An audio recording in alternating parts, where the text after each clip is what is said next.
Welcome to another episode of the TN Trails podcast. Gary, off air, has just said, bring the thunder.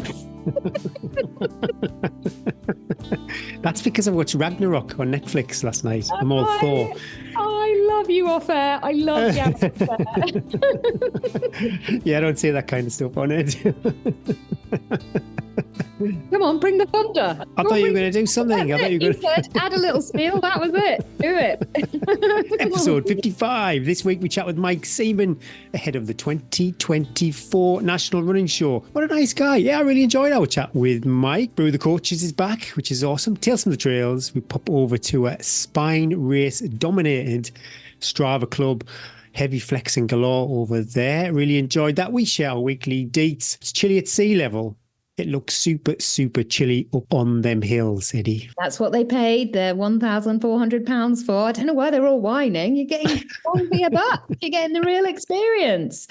Thank you to all our Patreon's partners. Share awesome codes each month so you can have a lovely discount on all your favorite tasty treats. We have Precision Fuel and Hydration, Tiki Boo, Mountain Fuel, Outdoor Active, Veloforte, Silver Sweden, Active Route, The Centurion Running Store, Protein Rebel, Sportshoes.com, Big Bubble Hats, X Miles, Fawnside Farm Cottages, Yugoku Projects, Red Bear Sports, Summit Crazy, and Ultra Trail. If you'd like to save some money and support the podcast and our partners, please consider joining Patreon. I don't know how it works. Gary does, and Gary loves it if you message him saying that you can't get it to work. He loves more. Oh, yeah, I love that. Hey, these people are paying for you to eat your donuts. We could not literally do this without you guys.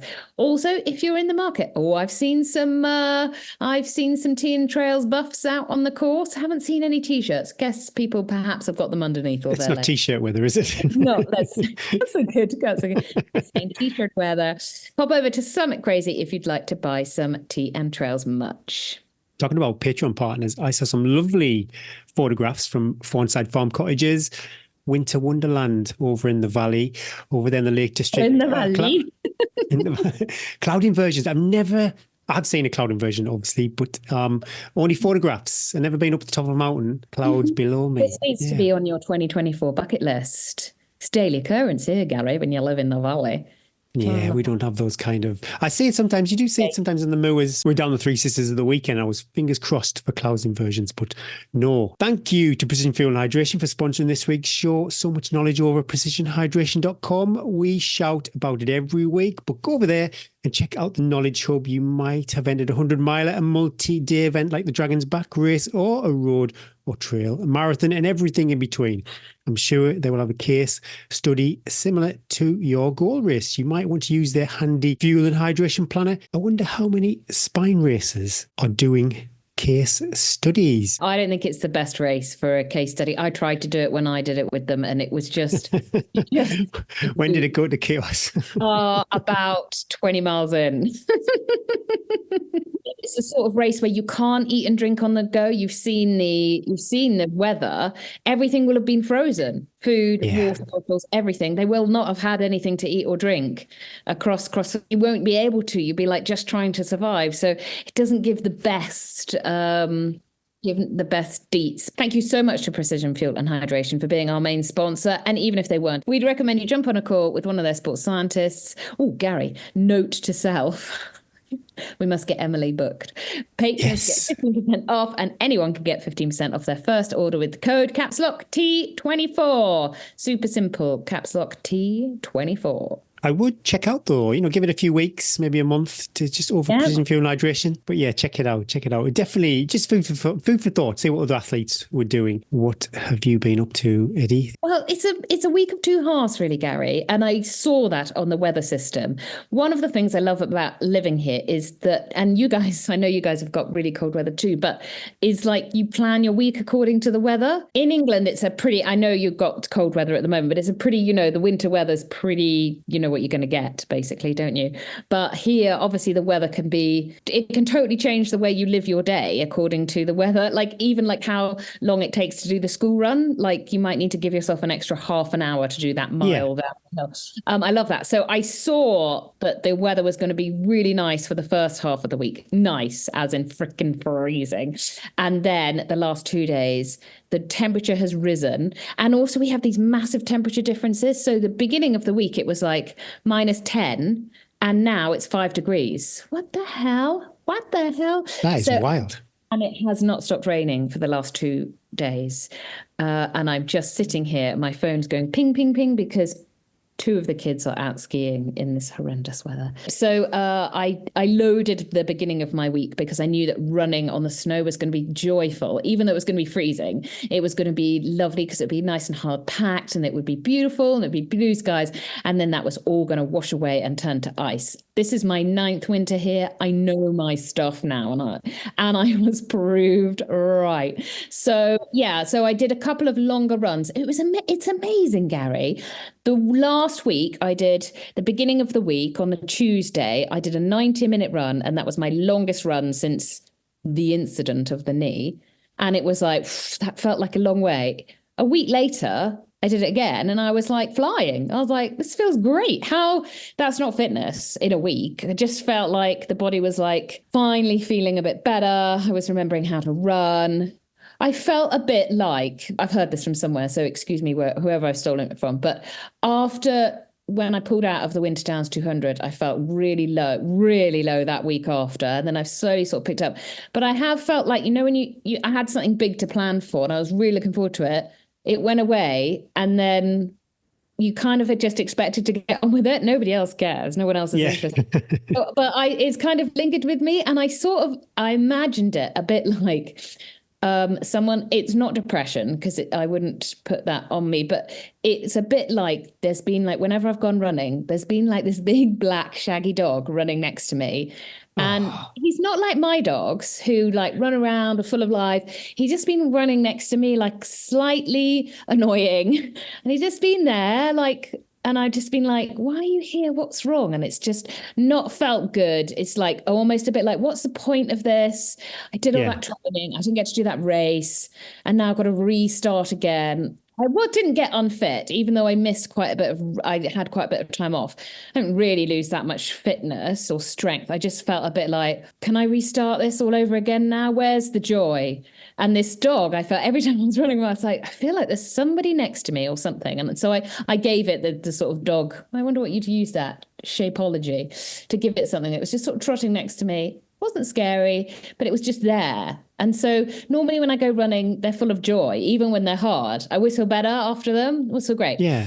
And all over Christmas, I just felt like the running was a chore. It was slightly painful, which always takes away from a run when you're like, it's a bit painful. It's okay to run, but you can't, the pain is there all the time, but it's only a tiny pain. So as runners, we're like, it's not broken. I keep running, but it's there. So it takes away the pain. Maybe that was it. Anyway, this week it was really cold. It was so cold, Gary. I didn't take a picture. That's how cold it was. I know. I can't take my hands out of my gloves. I can't stop because... Well, I've seen all these pictures on the spine race. I'm just thinking, put your hands back in your gloves. I see people with their gloves like hanging down, and I'm like, oh, put your gloves down your jacket, and then they're going to be warm when you put them on, you donut. Anyway, who thinks about that 200 miles into a race? So yeah, so I did some load. I got terrible frostbite up my shins, Gary. That's how cold it was. So in the winter, I run with like boots with gaiters attached to boots, trainers. They're the same trainers I wore for the spine, with a gaiter on, because it's not Gore-Tex, but it keeps your foot really warm. And then I put a duck-style sock, even when it's not wet, just for the warmth. Otherwise, your toes get freezing. But I made a foolish virgin error, and I didn't put my deck shells on a couple of mornings when I was in a rush, and I got so it's not frostbite, it's frost nip all along my shin. It looks like I've scraped a cheese grater up and down my shin. Ooh. And it didn't feel too bad. It didn't hurt at all when I was running. It was when I got in the shower afterwards and I looked down and I was like, oh. How is it now? It's not pretty. They're like all puffy ankles with like scabs. Nice. I want to go back a bit though, Eddie. Where's the black dog at now though? How are you feeling? He's just trotted off. It was the first run where on Tuesday when I did that 90-minute run, and I'm really into at the moment. I think I've said this before. I'm putting on like classical movie music, like Last of the Mohicans. I love it. I know, but us being so different makes us work. Should we swap our music for the week? Oh no.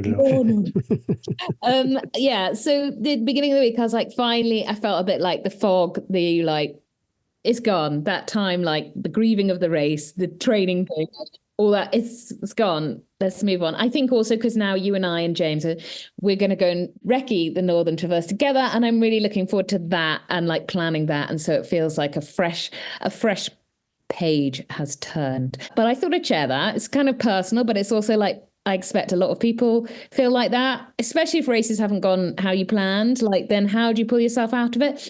And I kind of felt like giving it a black dog. If you don't like dogs, don't give it the black dog.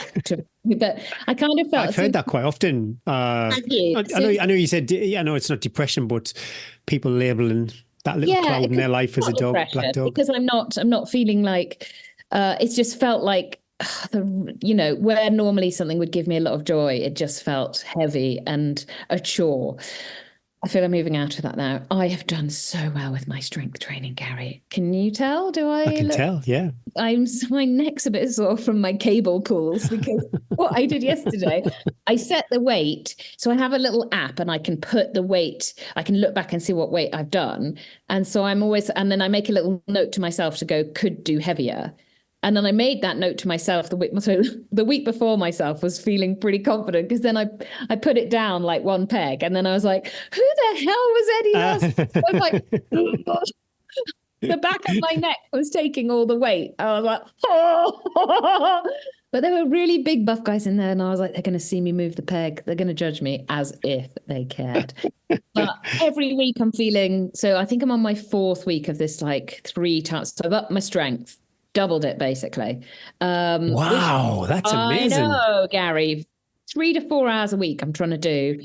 I'm feeling so much stronger already. So this is week 4 now. It's hard, though. It's hard, the dedication to find that slot to get to the gym to do it. And they're quite high intensity, aren't they, though, these workouts you're doing now? If I wear my heart rate monitor, it's pretty much like, I mean, it's like an easy run, the average heart rate. But at the end of every session, when my average heart rate is, the heart, they come out like the stairs, because I've sent you a few pictures, but my gym's like in this dungeon, and then the stairs, and then the receptionist sits at the top of the stairs, and I like look up at her when I walk out going, I don't know whether I can climb up these stairs.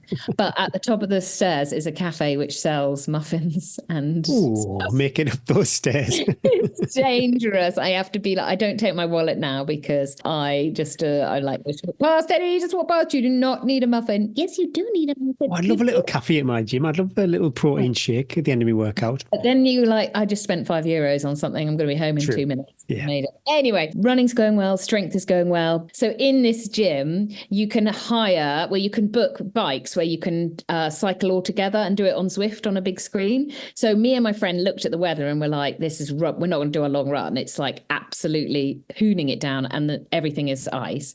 Let's book the bikes. And she's an Ironman triathlete, so she bikes all the time, and we'll bike together. Let's just say she finished 20 minutes ahead of me and then sat going, chatting at me as I was trying to finish my pot. It was so hard, Gary. And I was trying to keep it like easy, like it'd be my long run session. That's way too competitive with all the 20 minutes, though. That's quite a big gap. Yeah, but I had to get off and go and find extension leads and stuff. So there was stuff to be done in that. I did cap my heart rate. I was like, I can't go over this heart rate because this could wipe me out for then like 3 weeks. But the bikes are like continuous pedaling, so you can't free ride. So whereas if we went for like a ride together, you'd stop pedaling and downhill and stuff. You just never stop pedaling.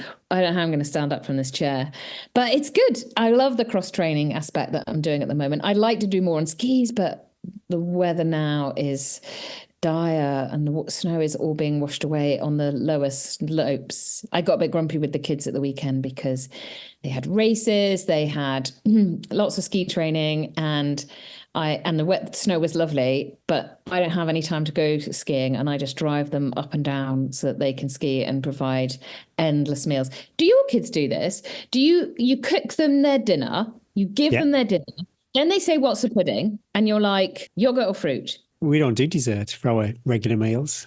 No, exactly. You don't have a pudding every single meal. You should fill up, have some more potatoes, whatever. And then about half an hour later, they're at that cupboard. They're at the snack cupboard going, that's me. The kids are okay. It's me. I'm like, what are you doing? Well, I'm going to have 2 muffins and 6 Weetabix, and I'm going to take it up to the cartoon I'm watching, and I'm going to slop milk everywhere. And I'm like, why don't you eat more of the food that I make and cook you?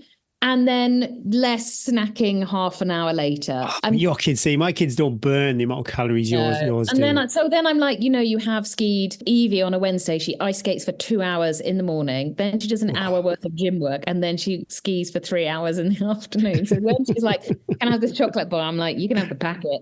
Here we go. Your little hamstrings need that packet. Anyway, I did get a bit grumpy with them at the weekend because I really wanted to go skiing and I couldn't. And I heard myself. Do you do this when you're proud?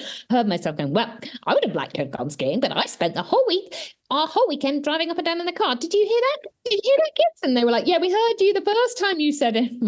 I felt bad. I was like, no, you've created these monsters. Now you have to live with. Yeah, we don't do that anymore. We used to do the drumming. It wasn't athletics and sporty endeavours with our kids. It was gymnastics when they were super young and lots of cubs and stuff like that. But not anymore. They've binned everything off, basically.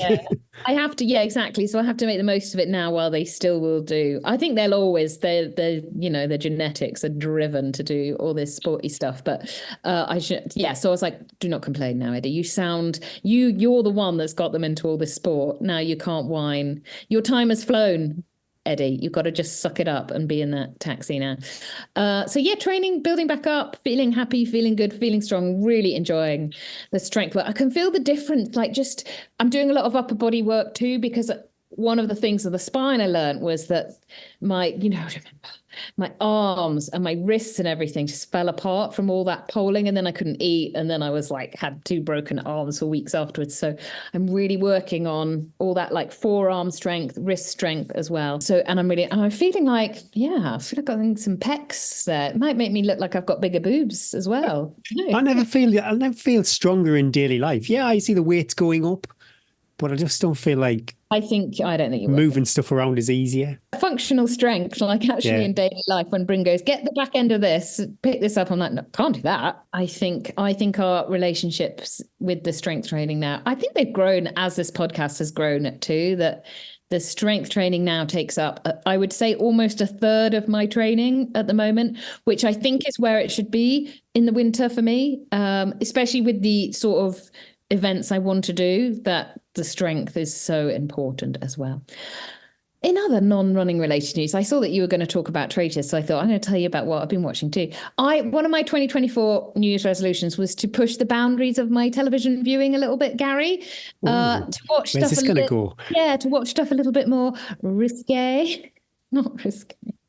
Because poor Bryn, he's so good, but he doesn't want to watch Selling Sunset every night. Married at First Sight. Below Deck.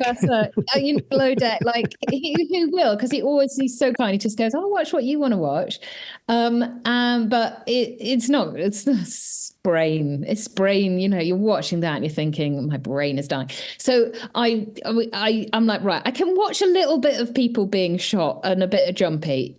Let's test my boundaries a little bit. So we've started something called Slow Horses, which is on Apple TV. It's written by Will Smith. Don't know if it's the actual. It's really good. So it's about. Okay. Gary shook his head like he was so bored about me because he thought I was going to start. It's got these Disney characters and these princesses come in. It's about failed MI5 agents and they're put in this separate workplace, but it all obviously then ends up being the fact that they're actually amazing and they've been put there for a reason. And there is some violence, but there was a severed head on a table, Gary. That's how much I had to Pretty push heavy. bike. Yeah, it was I was like, oh. Night Agent was quite violent, wasn't it? We used to enjoy watching If that. the violence is like, it's coming. I think I think Netflix, the problem with, oh my God, we've gone off on a tangent here. The problem with Netflix is it's all like shock, isn't it? So quite often things happen that you're like, oh, that's horrible. Do we need to see that? Whereas if you go like BBC, maybe I like the Apple TV stuff as well. It tends to be quite good. The violence is there, but it's got a reason, and you know that he's going to chop his head off with an axe because he's been talking about it for the last 15 minutes, so I can get the pillow. Anyway, for all you people who, like me, scare easy, try Slow Horses. Slow Horses, okay. Slow Horses is good. Gary, there's a runner, isn't there? Gary Chapman. So I said, I really like Gary Chapman. It's Gary Oldman, I think. Gary Oldman. I was like, well, I like them both. Anyway. Oh, if Gary Oldman's in it, I'd watch it. Yeah, you'll like it. You'll like it. Try it. Right. Week 3 of Manchester Marathon training is done, and I'm feeling good, Eddie. I've got no idea.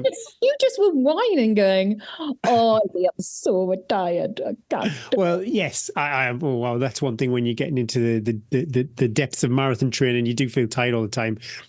But I've got no idea of paces. Not paying any attention to that. It's all effort based. But I'm feeling good, and I think I'm feeling good because I'm showing up. I'm doing the workouts. Sometimes you just don't want to do them. It's as simple as that. But without too much resistance. Yourself when you think, what's your line? Like often I think, nope, I'm too tired for this. I'm too tired for this. When do you go, okay, I'm too tired for it? Or when do you go, I'm going to do it? I just do it. Yeah. I just do. I always remember once before I hit the trails, there was a race. It might have even been Redcar half marathon or something. I was going for sub 90. First time I'd ever tried to go under 90 minutes for half marathon. And I repeatedly missed workouts. And then on the day you get found out, you just can't hide then. And I always, and it could be over 10 years ago, I always remember that. So and I just felt dreadful afterwards. And I knew all of those dozens of workouts that I either, went 5 out of 10.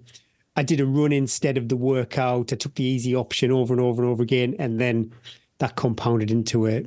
It wasn't a terrible run, but it wasn't where I wanted to be. And since then, I don't have much trouble. When I'm focused to train, there's times when I think after Lakeland 100, I mentioned the first time it ruined me. And I didn't want to run. I didn't want to train at all for a long, long time. But when I'm focused to train, there's not much that will stop me from getting. And I'm quite happy with the C+ in a workout.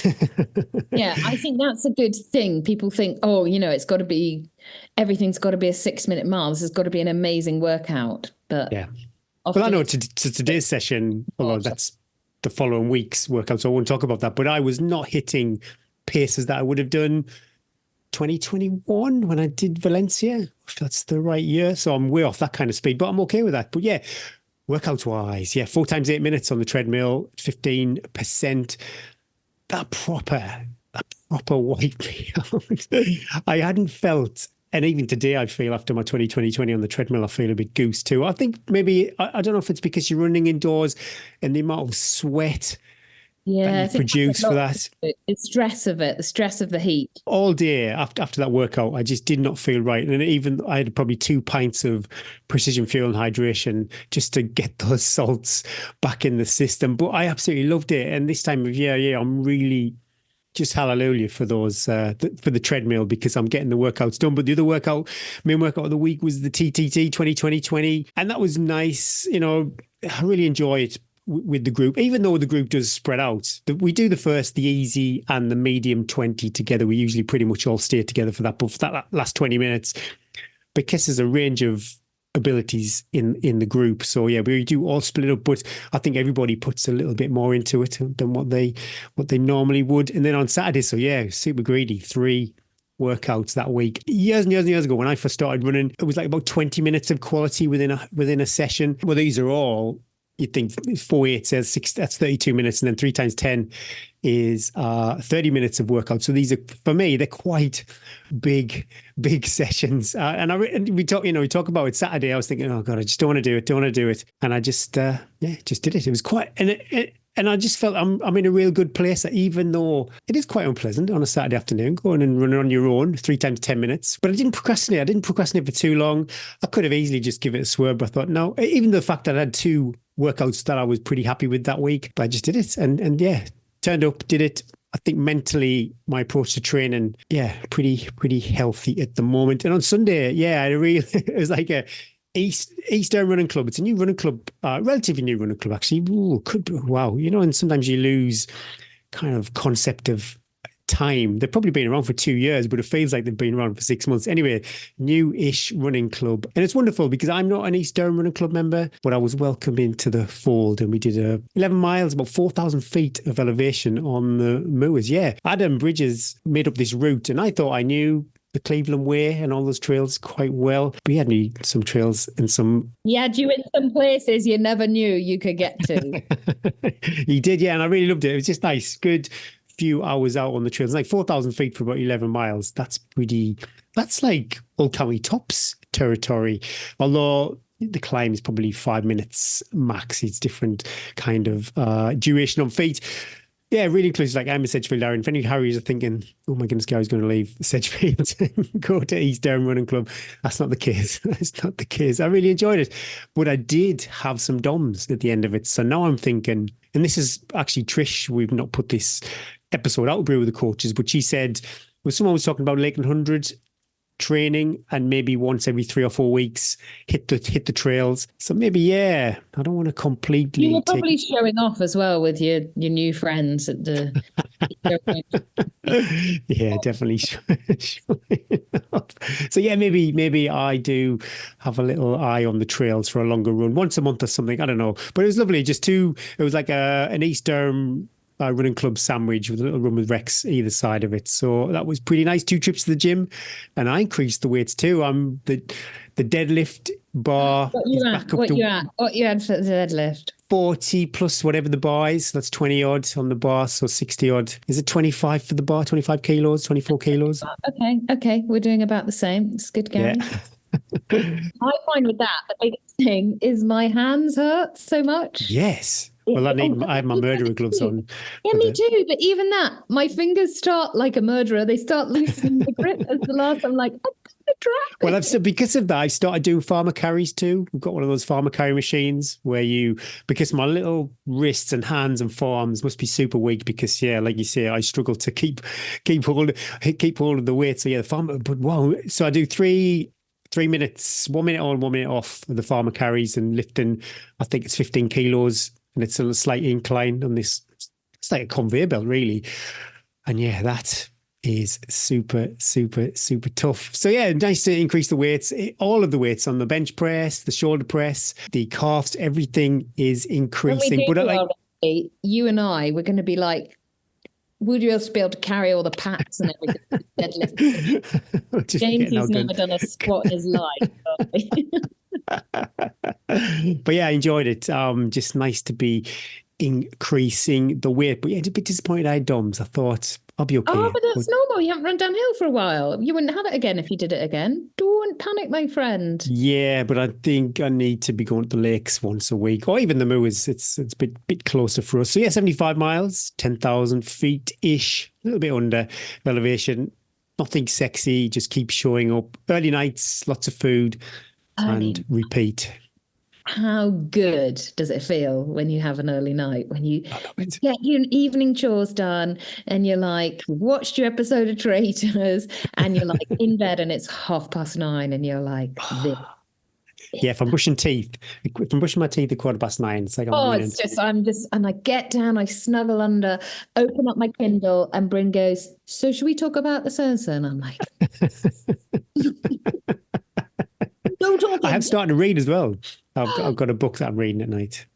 Jill and Jack. No, it's called Dragged Up Proper or something. It's about basically, it's about this kid who grew up in the forgotten north, in minor villages of the northeast. So a bit older than me, but I remember, I quite enjoy it. There's lots of things I can connect with. But yeah, I think that is a pretty good week. But I'm a little bit late to the party. I'm watching trays. Was it me last week? Wasn't it me last week who said, watch it? And you were like, You've definitely said it a few times. I'm not too sure if it was last week, but and it wasn't me that inspired that decision in our house. I think it might have been Lisa said, let's watch Traitors. Brilliant. Absolutely loved it. If people haven't watched it, and I love Claudia Winkleman. She's a good I have presenter two on the TV. interesting things because we've gone deep into Traitors. One is that Claudia does a really good podcast with Elizabeth Day. You would probably know, it's called How to Fail, and it talks about people's like things that have gone wrong in their lives but then have become a positive. And Claudia's on it talking about how she didn't want to do Traitors, and she was like, that sounds rubbish. And then her husband was like, you got to do it. And now she like loves it. The first series, she has a little earpiece in when they go around that round table, and she said when the first time the traitors turned against each other, and she went and the producer in her ear went, stop breathing. Because Brilliant. they're not so sick. Because if you saw her face, she'd like given it away by going. Anyway, do you know they don't stay at the castle, but they go and stay at don't tell me anything. Yeah, I know they drive off. Well, Esme asked the question, where do they go? Where do they go at night? Tell Esme they go and stay at the airport hotel, which is 40 minutes away. And they have, because we were watching them at breakfast going, why don't they eating their breakfast? Yeah. Like when they're like picking and they're like, no one's got a pot of tea. This is the worst breakfast ever. 40 minutes. What a drive. That's rubbish. But they have their breakfast before and then they go, because they say that takes like most of the day to film that bit of them coming in. I know I've gone deep, Carrie. I've gone too deep, but you know. Enjoyed it. I think we've watched, because it's an hour, see, that's a bit long for us in our evening viewings. We're doing like half an hour sessions, so we just we can't quite watch a full episode. And I really did enjoy seeing all the tea and trail snoods out on the various spine races. Yeah, that really warmed. Some of them still out there. Yeah. Amazing. I know you can tell when I put my race kit on. It's a conscious decision, the outfit that Gary wears when he rocks up to these races. And I would think long and hard about snoods and stuff like that. Long and hard, maybe that's a stretch. But I would definitely make an informed decision why I'm wearing a certain thing. For someone to reach into their little drawer and pull out a tea and trail snood, yeah, that really, really means a lot to me. So I appreciate that. Best of luck. Yeah, if you're still out there, you're still out there rocking the tea and trail snood. I hope it does bring you a bit of luck.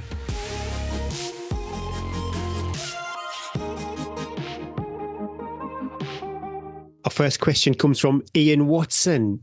I'm stepping up from 50-mile ultras to the Lakeland 100 next year. I was thinking when out running, it would be great to listen to your thoughts on how training should change, what nutrition looks like, or is it the same as a 50-mile run, weekly mileage difference, how to pace the first half and get to Dale Mail feeling okay, your mindset change. I ran the GB Ultras Scotland 50 Dallery to Moffat. That day I felt as if I could have run 100 miles. It was 56 miles, but I did feel strong. And this is why I was questioning how much should I change training for next year's Lakeland 100. I've done 7 runs between 47 miles and 56 miles. Interesting to hear your views, Ian. I can't really talk about training because my training for every race is the Garmin Connect training plan.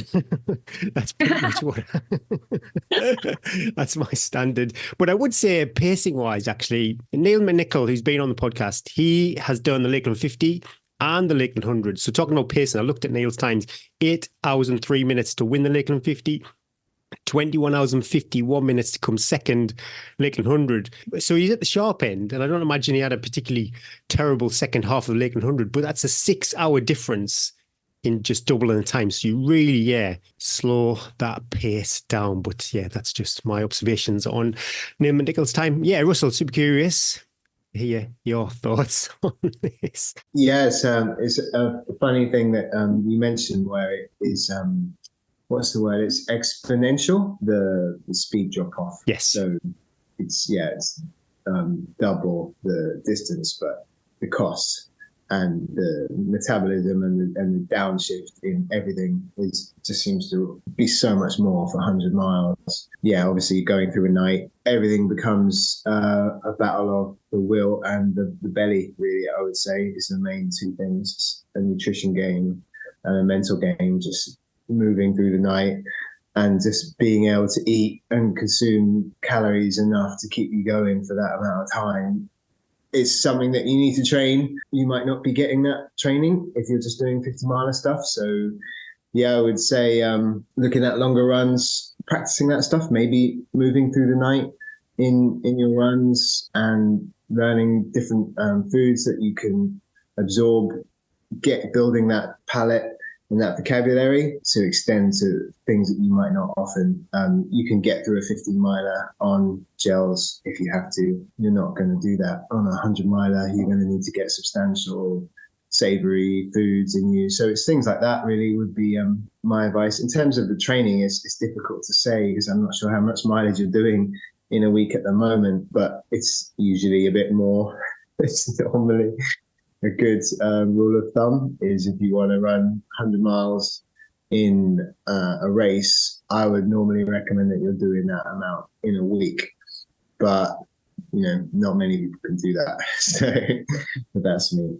Yeah, I would say my group of friends who run, I probably do the most miles per week. And yeah, none of them do. Not going against what Russell's saying, I'd love to do 100 miles a week, but yeah, I think it's fine, Gary. It's fine. It's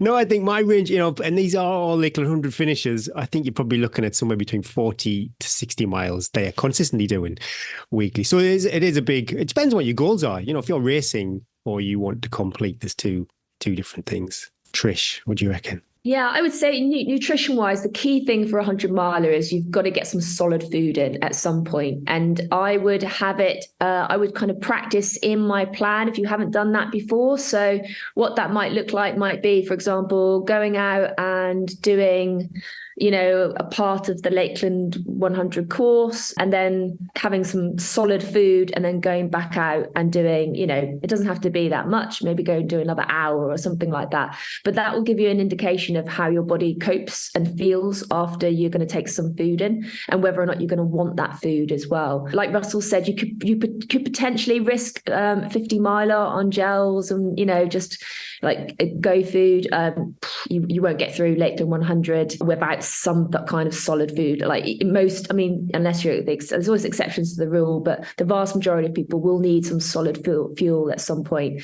So nutrition, try and practice that. Get out, do a long run. I would say 100% if you're going to do Lakeland 100, try and get out and do long recce days in the lakes, or so you understand that kind of technical terrain or the terrain that you're going to be going over. The ascent, obviously, as well, that you're going to be doing is a big one, and that will impact how you feel about wanting to eat as well, doing the climbs. That will be the biggest thing I would say in terms of your training. I obviously don't know what your training is at the moment, but I would definitely be doing, trying to get at least one good day in the lakes in let's say every kind of 3-week period for sure, a proper good long day out, so that you understand what that feels like and you get the chance and the opportunity to fuel appropriately as well going forward. Weekly mileage, it's different for different people. I mean, a lot of people will run on lower mileage and do well. The thing you've got to remember with mileage and people that do low mileage is that they've often banked years and years of consistent high mileage.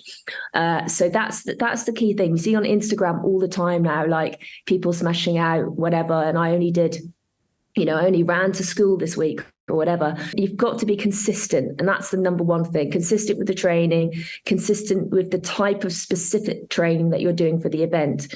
So maybe look at that in your plan. Are you being consistent? Are you looking at, for example, the climbs, the type of terrain and the type of distance that you're going to be doing, making that relative to the long runs that you're actually doing. So there's a big difference between going out and doing 2 hours on the road to going out and doing 6 hours on the hills or 4 hours or whatever you want to do. Mindset wise, I think it's one of the biggest things on 100 miles. You've got to, I never think about the distance. I always think about staying in the moment and one step at a time and making it to each point. So focus on the checkpoints that you're going to get to. Try not to think about the mileage. It just becomes too much. Start slower, give yourself a little bit more of your candle to burn, because again, you can run out quite hard on a 50-miler. If you do that on a 100-miler, you will pay the price later on, usually around 60 or 70 mile point. So just calm down your pacing, focus on your effort. If you feel good and you're eating well, stay in that zone, stay in that place. And best of luck. Dr. Rebecca is probably a really good person to give last bit of advice on this, because she is a debutante at the 100-mile distance, and was probably feeling a bit like Ian this time last year when you were like, holy, what do I do? Any tips that you could give to Ian that you learned from doing yours, and perhaps maybe as well anything you might change having now done it and like, oh yeah. Yeah, I can definitely say what I wouldn't do and what I would do differently. that he'll gain more from that than learning what I actually did do. I think certainly fueling absolutely went downhill for me after 50 miles, and that was the biggest thing. That meant the last quarter of that race was quite difficult. So I think getting that right and just, it was a reasonably hot day, and I think it just sort of ran away with me completely, not keeping on top of that. So yeah, nailing that, doing more with that in training, I think was important. I'm a low mileage runner. I do that purely to try and get to the start line in one piece. And I think my longest runs were sort of 30 miles for that race. And I didn't do that many really, really super long runs. I did lots and lots of hill stuff that I was pleased with. I did lots and lots of hiking that really paid dividends on the hills. But then I knew I was going to be sort of middle towards the back of the pack. So that was very much my strategy, was to get there in one piece and be able to complete it. That was very much my goal. But yeah, getting your nutrition right, knowing what works for you, and having lots of options. I'm not entirely sure how it's set up, how much of it you take yourself and how much is provided. All of mine I took with me, and I still got it wrong. So I think it's making sure you've got lots of options and things that you know to go to when things start to go wrong, as they will when you step up to that sort of distance for the first time. It is unknown territory. No one can train into that sort of distance. So whatever you do, at least have some things to fall back on that you know work for you. I think the biggest thing is especially when you tow your first 100-mile, is to aim for a finish rather than anything else. And I think by going for that mindset, like if there are problems along the way, slow down, sort them out, take your time, change your socks, change your shoes, stop, get some calories in, focus always on the finish being the goal rather than anything else, any time or anything. And I think that mindset will help you as well. Because in a 50, you can get by, as everyone's alluded, on like fumes, because as soon as you're 4, 5, 6 hours in, you're starting to go towards the finish.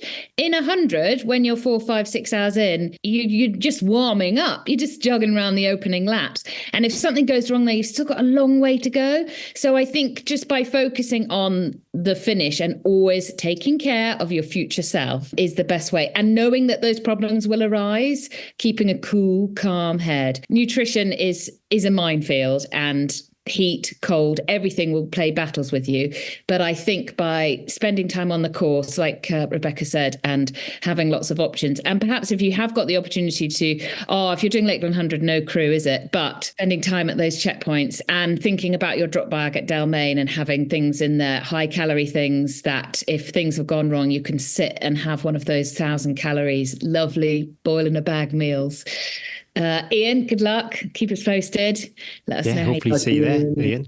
And you can look forward to the checkpoints. I'm not too sure about other races, but out of every race that I've done and experienced, the crew, they take ownership and they make them special for all the athletes. So yeah, it's really not a bourbon. It's not a bourbon and a gummy sweet, is it? You can. Yeah, and you could, Rebecca mentioned she's not too sure what they like at the checkpoints, but you could pretty much take all you need from a checkpoint to the next. If whatever you've got in your pack just isn't serving you well, nutrition wise, then that is not the end of the world. You can problem solve along the way. I think one more thing as well, like the key thing with 100-mile plus distance is you've got to enjoy the journey. That's the key thing, because like a 50, you can hate it a bit, but it's short enough for it to be over. But 100 plus, you've got to enjoy the journey. So invest in the journey. Oh, Trish, you may be thousands of miles away, so you come up with the goods every time. Ian, invest in the journey. Let's do this.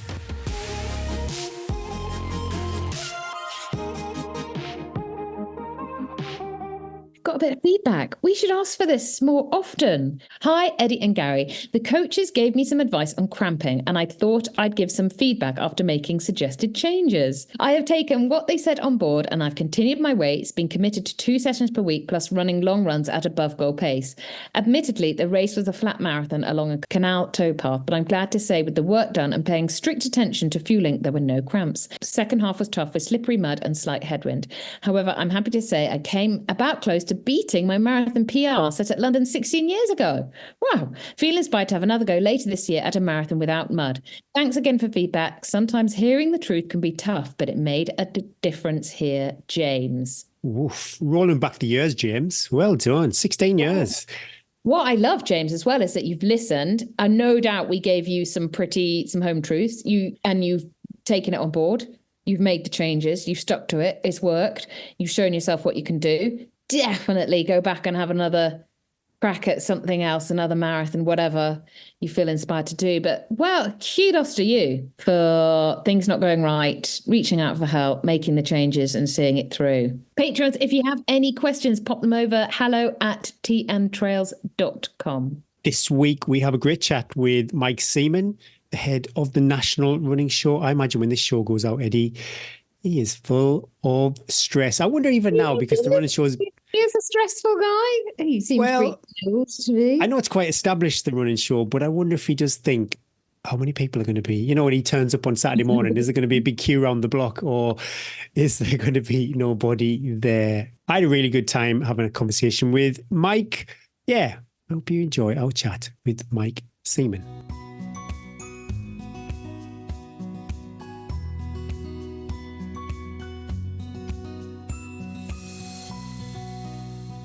Today we are joined by Mike Seaman from Racoon Media, and they are putting together the National Running Show. Wow, not long, Mike, as this show goes out on Friday, your stress levels must be through the roof. It's like complete opposite to an event when your taper time is where your workload kind of decreases. But as an event organizer, as the event approaches, I imagine it ramps up spectacularly. How are you feeling? I feel pretty good. I've got to that fortunate position where I don't actually do that much.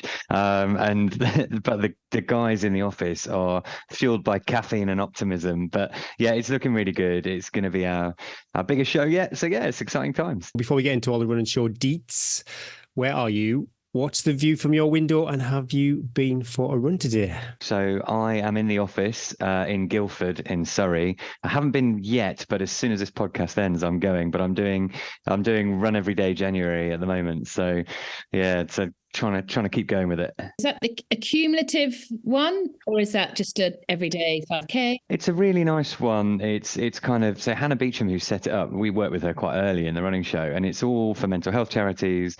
And the idea is you run or move every day. I do the old school one. I like to run every day, and I kind of don't do less than 5K. I think that's just, I don't know, I set myself these weird arbitrary targets that no one else cares about. For me, so it's minimum 5, but I try and do at least 30 miles a week, something like that. And it's but it's a good way of shifting some of the Christmas timber. What are your local running routes like? My Guildford, I used to live in Sunningdale, so not a million miles away from Guildford. But yeah, what's it like? I wasn't a runner then, so I couldn't tell you what my trails were like. It's beautiful. So lucky to be here. I've got a really nice 10K route, which does about 300 feet of elevation from the office. And you can get straight out onto the North Downs. And there's a number of, I was saying earlier, like when I got the office, I set it up a convenient 10-mile run from my house so that I can commute a couple of times a week. So it's really nice, really lucky where we are in terms of routes. And your background as a runner, if you could share with our listeners, might be the first time they've heard of Mike Seaman. What's your background as a runner? I'm pretty average as a runner. I wouldn't say I was great. I do a lot. I kind of started in my 20s. I used to play a lot of team sports, and then when you get like a grown-up job, you can't really commit to being in a place at a particular time. You get a bit. In my case, I got a lot chubby. I kind of where I used to have a chin, I just there wasn't one anymore, and it just became this gluttonous blob. So I started running just to try and keep myself reasonably together. And I ended up doing a marathon. Me and a few mates did a marathon. We did Paris, which was our first one. Kind of got hooked, and then it was like I want to do something every year to raise money for charity, because it's nice to have a focus. But I don't know if you find this, but when you do a marathon, people then kind of go, well, you can't do another marathon. So it was like, okay, I'll do one in fancy dress. So I did one as an elephant. I did one as a Lucozade bottle. And then it was like, well, what can you do next? And then it was, I did 7 marathons in 7 days. Then I did a 50 miler. Then it was kind of like, I did a 100 miler. Then it was trying to do a 100 miler in a time, which I still haven't got there. So I've done a few things, and it's just, to be honest, it's whatever kind of takes my fancy. I never win or anything like that. I'm not very good. I'm kind of very middle of the pack. But I love it. It's, and I'm lucky enough that my hobby's my job as well. Good that you're still chasing goals. We talked earlier about that elusive 24 400 miles. So yeah, I love that people still chasing goals. And you went in heavy. Your first marathon, Paris. That's pretty special. I did Paris, and I've got to say, for the whole event, anyone who's thinking about doing an overseas marathon, I don't think you get much better than Paris as an event. I thought it was awesome. It's probably one of my favorite, because it was my first, and I just didn't know what I was doing. There used to be a shoe shop in Derbyshire, where I'm from, called Bacon's, and I bought some high-techs from Bacon's, and it's like the cheaper, and that's what I ran my first marathon in, and I made every mistake. And in kind of towards the end of the race, there's people giving you out like pints of cider and stuff. So obviously I'm necking that. I was having a great, I think I finished in about 6 hours or something ridiculous. And it was, but I loved it. It was, and actually when I got to the point when I crossed the finish line, it's probably one of the most emotional experiences I've had outside of having kids. And it was like a real sort of life altering moment. I was like, actually, yeah, I want a bit more of this. It's kind of cool. Oh, everyone says that. I think especially your first marathon. Was it Dean Karnassus run a marathon or something that changes your life or something like that? Some quote he said, but yeah, definitely buy into that. He's ruined my life, because I read his book, Ultra Marathon Man, and that was what made me realize that all of this stuff was possible. And I've been lucky enough. So when I set up the running show, I messaged him and I said, you inspired me to run. You've inspired me to do ultras. I'm setting up this business. Can you help? And he went, yeah. And he did an interview with me, and I used it to help promote the show, and he pushed it out, and he's actually spoken at 2 or 3 of the shows over the years now. And wow. He's just such a brilliant man, but he's like the godfather, right? He's the one that made us all do stupid stuff. We had him on the podcast about 1.5 years ago, didn't we? I've never seen Gary so nervous before meeting his idol. You were like, high anxiety, and then the only time we had massive internet issues, but he was as cool as a cucumber, wasn't he? And he was just such a I just run a marathon before breakfast and I never sit down, and if I do have a moment I just do press ups. And me and Gary were just like, but he didn't make you feel inadequate. He was just like, this is my life, this is what I do, can I inspire you? Hopefully. Just such a nice guy. He's quite reserved, really. It wasn't what I was expecting, but yeah, truly humble, lovely guy. That was the bit that surprised me at the running show, actually, is he actually had to take a couple of breaks away from it all, because the people who were into ultra running really fanboyed on Dean, and he couldn't go anywhere without getting like mobbed. Oh, we know that. We get that. We feel that. Well, he is, oh, goodness me, just in my circle of friends, I think his book probably inspired a good 70% of them to start running. There's famous stories anyway. Did he order pizza on his first run when he had his midlife crisis on his 30th birthday? Went for a run or something like that. I'm kind of blanking on the details, but it's a great anecdote. Yeah, he went and ran 30 miles on his 30th birthday, I think, and then he ordered a pizza ahead, and then just got this random guy to come and meet him. I mean, mega, right? Yeah, I love it. Normal Saturday for Gary. Oh yeah, that would be a dream run. What was your 2023 like? I know we're into 2024, but yeah, running wise, any standout events, any standout races?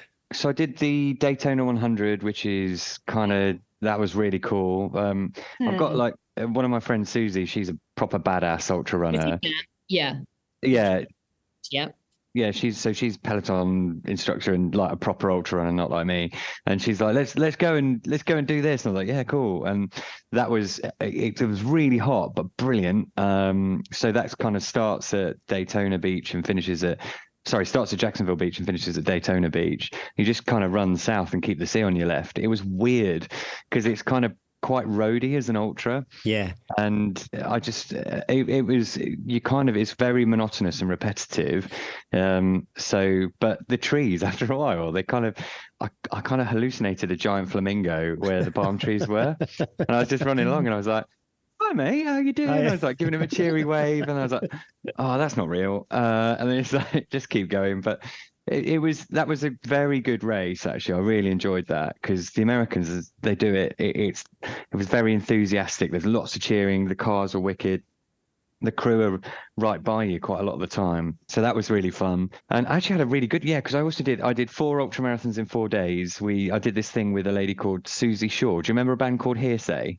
I do, yeah. Yeah.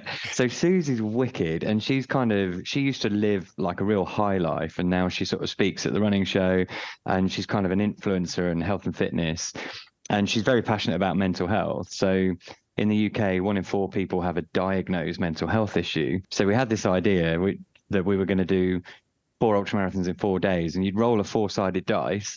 And at the start of each day, if you got a 1, then you have to run 50 miles. If you get any other number, you run 30 miles. And it was that was the challenge. So we didn't know where we were running. We had this whole crew doing it. We made a film out of it, which hasn't actually come out yet, but that was really fun. And luckily, I don't know if I'm going to spoil it, but we only got a 50-miler once. But perfect. What was the reason behind was the dice, because you don't really know, I suppose, how your day is going to be? Is that? That's exactly it. And it's kind of, actually, when you delve into mental health, and actually it really opened up a dialogue on it, and that was the aim of it. And actually, probably the number is much bigger than 1 in 4, which is quite sad. But yeah, it was something different and engaging and fun, and that was cool. And then after that, I ran the West Highland Way, which is, Wow. I mean, that's hectic. So I ran that with my friend Doug, and that's like 96 miles. And have you done it? Like No. elevation. The elevation of the terrain is like, but it was really fun. I enjoyed that. That's probably the hardest and most fun thing I've ever done. So I probably had my best ever running year last year. And what about 2024? Got anything in the books for this year? I'm going back to the South Downs 100, which it's the only race I've paid to enter that I didn't finish. There's a 400-meter runner called Ewan Thomas, who good friend of the show. Like, we've done loads of stuff with him at the running show. And we were filming him training to do his first 100 mile. And we did this film called 400 by 400, because a 400 meters 400 times is 100 miles. And it seemed a good idea at the time. And then someone was supposed to be running with him. They couldn't make it.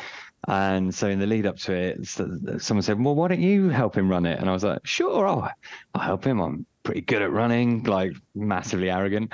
And we did the training run. We did a 50 miler, and he will freely admit this. He really struggled on the 50, and I was fine. And I was kind of like, oh, this is going to be a slog dragging him around. This is going to be rubbish, and I'm going to be amazing. Then we get to the race day. It's really, really hot, and I'm terrible in the heat. It gets like, we have this big scene at the start where we like fist bump, and we go, whatever happens, man, we don't let each other quit.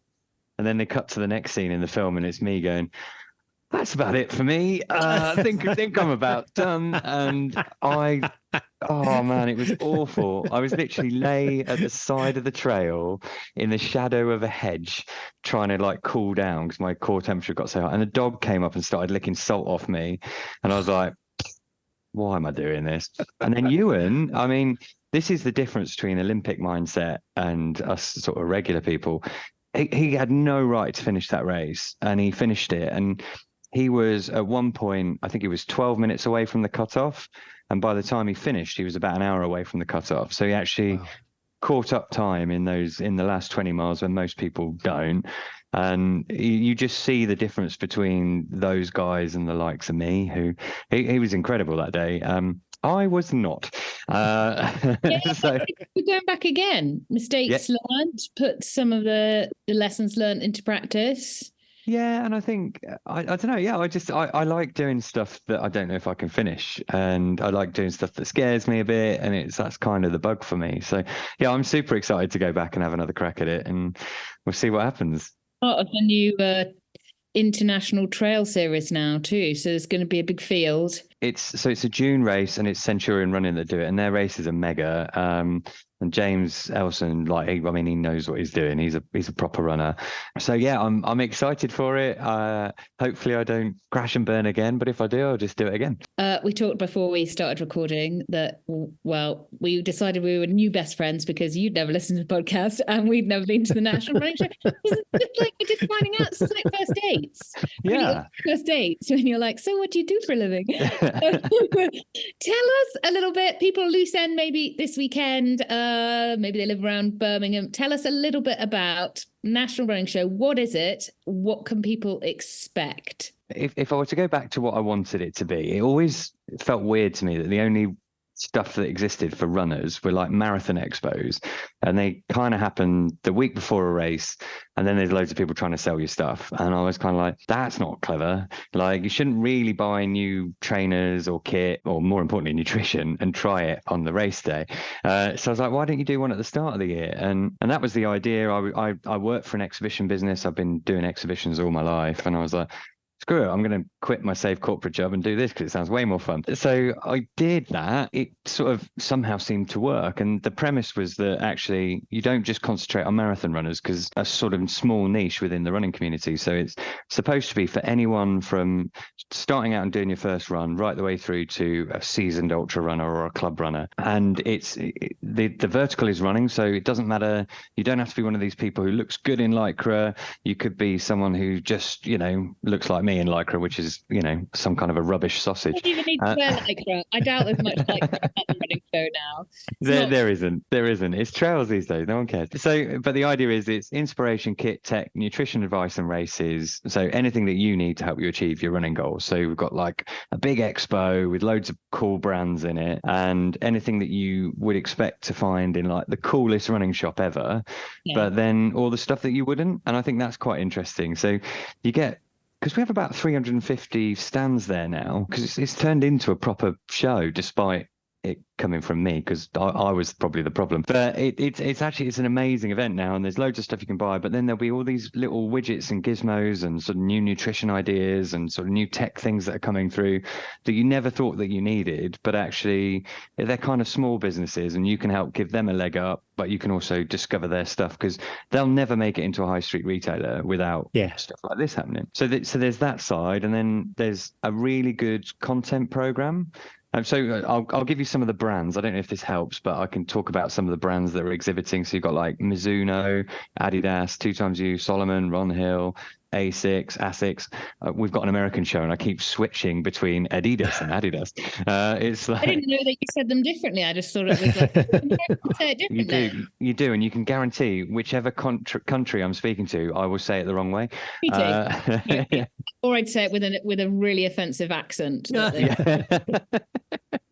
I love it. It sounds like basically it's a one-stop shop, but say, like you mentioned about the expos, where I love wandering around the London Marathon Expo, but I don't really want to walk 20,000 steps the day before the marathon and then buy loads of stuff that I'm not really going to use. Or even maybe I might go to the garment stand, for example, and drool over their kit, but that's not the kind of thing I'm going to buy there and then. That's exactly. And look, there's nothing against the Marathon Expos, because I actually think they're great. I think they just fill a different need. I think what they're good at is they get people through. But as you say, like, the week before a race, all I want to do is get straight in there, get my race number, not trip over anything, not get injured, and go and eat a lot of food. The difference is this is really for you to come and find your kit and all of the stuff and the ideas that you might need for the season ahead.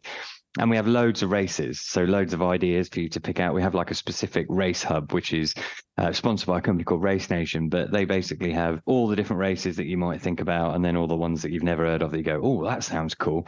I saw one called The Drop, and it's really mad. They basically drop you they pick you up at a location, and then they drive you however far away from the location. You have to find your way back, but you can't use nav. Oh my goodness. Can't use maps. Sounds dreadful. I don't know how it works, but it sounds mega. I'm totally doing it. It's like, sounds really fun. So, but that's the last time we'll see you, Mike. I'll drop you off soon. With my sense of direction, to be honest, the nav doesn't really help. I'm just going to be asking. So then on top of that, you've got speakers. So we always do really well on this. So some of the big names, Olympians that we've got. So we've got Sir Mo Farah, we've got Dame Kelly Holmes, we've got Colin Jackson, Richard Whitehead, so David Weir, Jamie Bowles, Ewan Thomas, Ailish McColgan. So pretty cool names in that respect. So for me, I'm a bit of a fanboy nerd about running, and like meeting those people is pretty cool. And then on the ultra side, you've got people like Vassos Alexander. I think do you follow Vassos? We know you, yeah. No, Try not. I know he is, yeah, but not I don't actively follow him, no. So Yeah, sorry, so Vassos. he's really interesting though. He's a proper he's actually quite a good ultra runner now, although he's a Radio 2, I think he's on now. But then we've got people like Sophie Power, you've got Elsie Davis, you've got Robbie Britton, Nikki Spinks, Jasmine Paris. So some really good and credible and elite athletes. Oh wow, Nikki Spinks then. She's actually making her way up the north. Yeah, well, so this is the thing we always have, because the spine's always on at the same sort of time. So we had Damien Hall there last year, and obviously you've got a lot of these people coming straight from there. And I know John Kelly's over, and he's spoken at the show before, and I think he's actually dropped now. So yes, yeah. He's going to be a loose end, so I might give him Send him an email. Yeah, he's got some. You fancy coming up? But yeah, we to be honest, actually, that's the other thing about the show. We always invite all the old speakers back, and a lot of them just come as guests. And so have a look who you're sat next to when you're at the ultra stage, because we have a dedicated ultra stage. There'll be some like really serious runners in the audience just sat there watching, because we're all nerds. We all like being inspired by everybody else. So yeah, it's really cool. And then beyond that, I guess you get into things like the features. So it's not just stages where they're talking at you. There's loads of stuff that you can get involved in. So Harry are doing a trail running zone.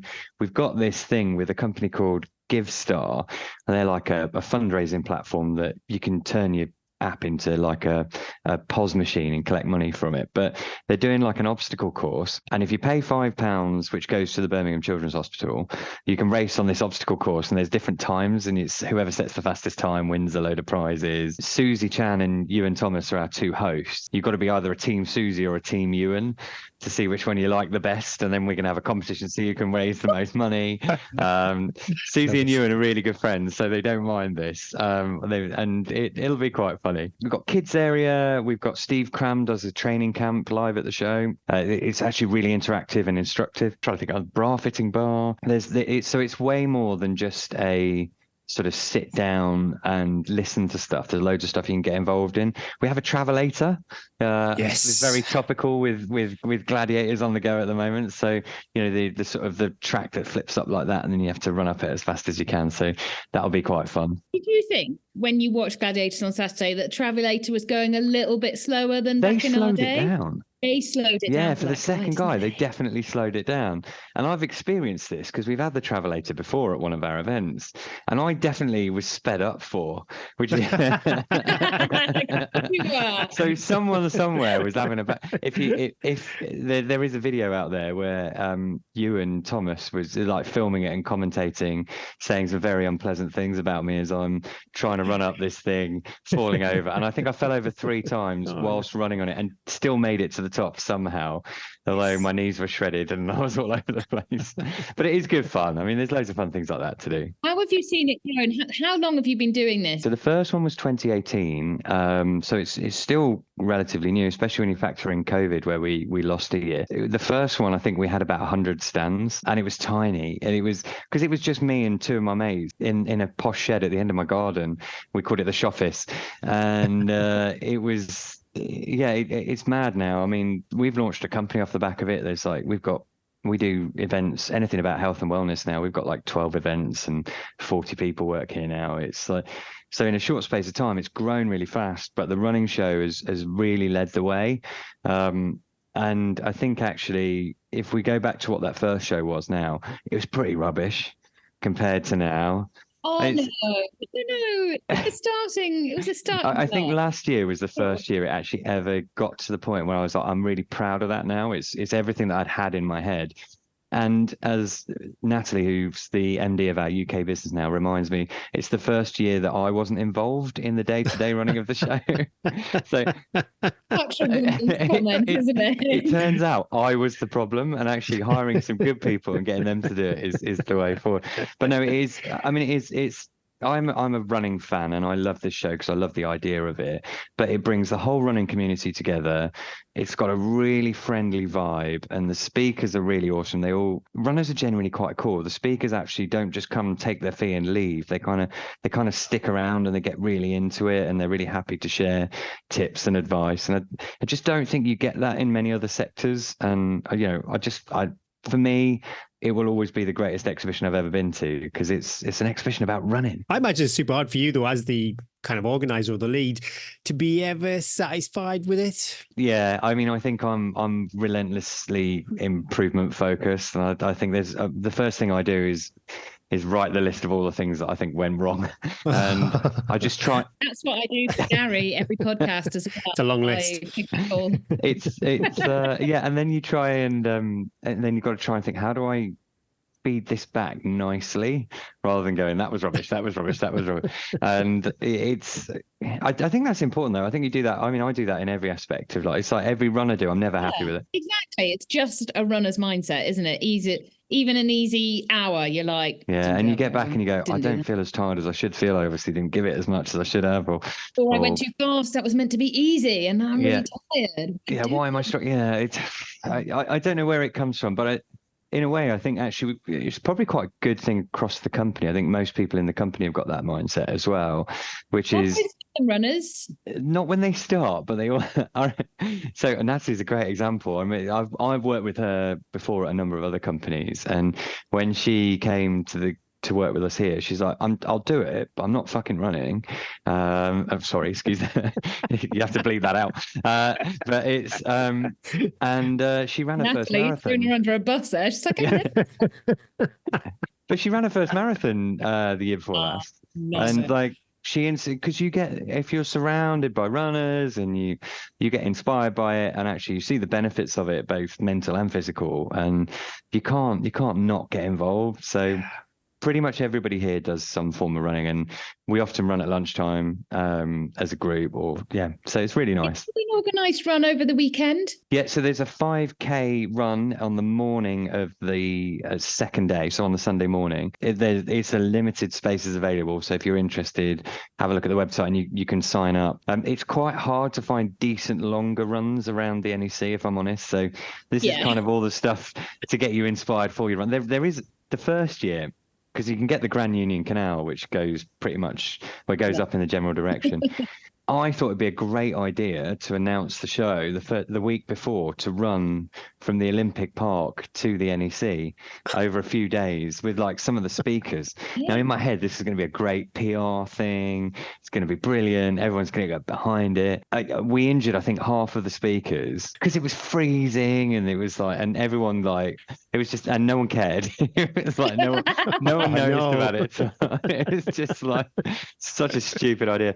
So we've not done that again since, but we had one guy who ran in from Wales, and because he saw what we were doing, he's like, I'm going to run to the show as well, because I set up this hashtag run to the show, and so it was just us and him, and we were like, is this safe? Like, this guy's like sleeping in the snow, and it's like, M4, is he? Yes, not good.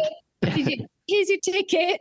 Yeah, I think about that with competitions that we set up sometimes. Like, I don't want to set people, I don't know, somebody who does the most elevation in a week, and it just sets these people off on these crazy challenges that they get themselves into all kinds of a pickle. Yeah, I think about that quite often. But I like that though, isn't it? It's like it gives you, it's a little motivation, isn't it? So just come up with something ridiculous and people always do it.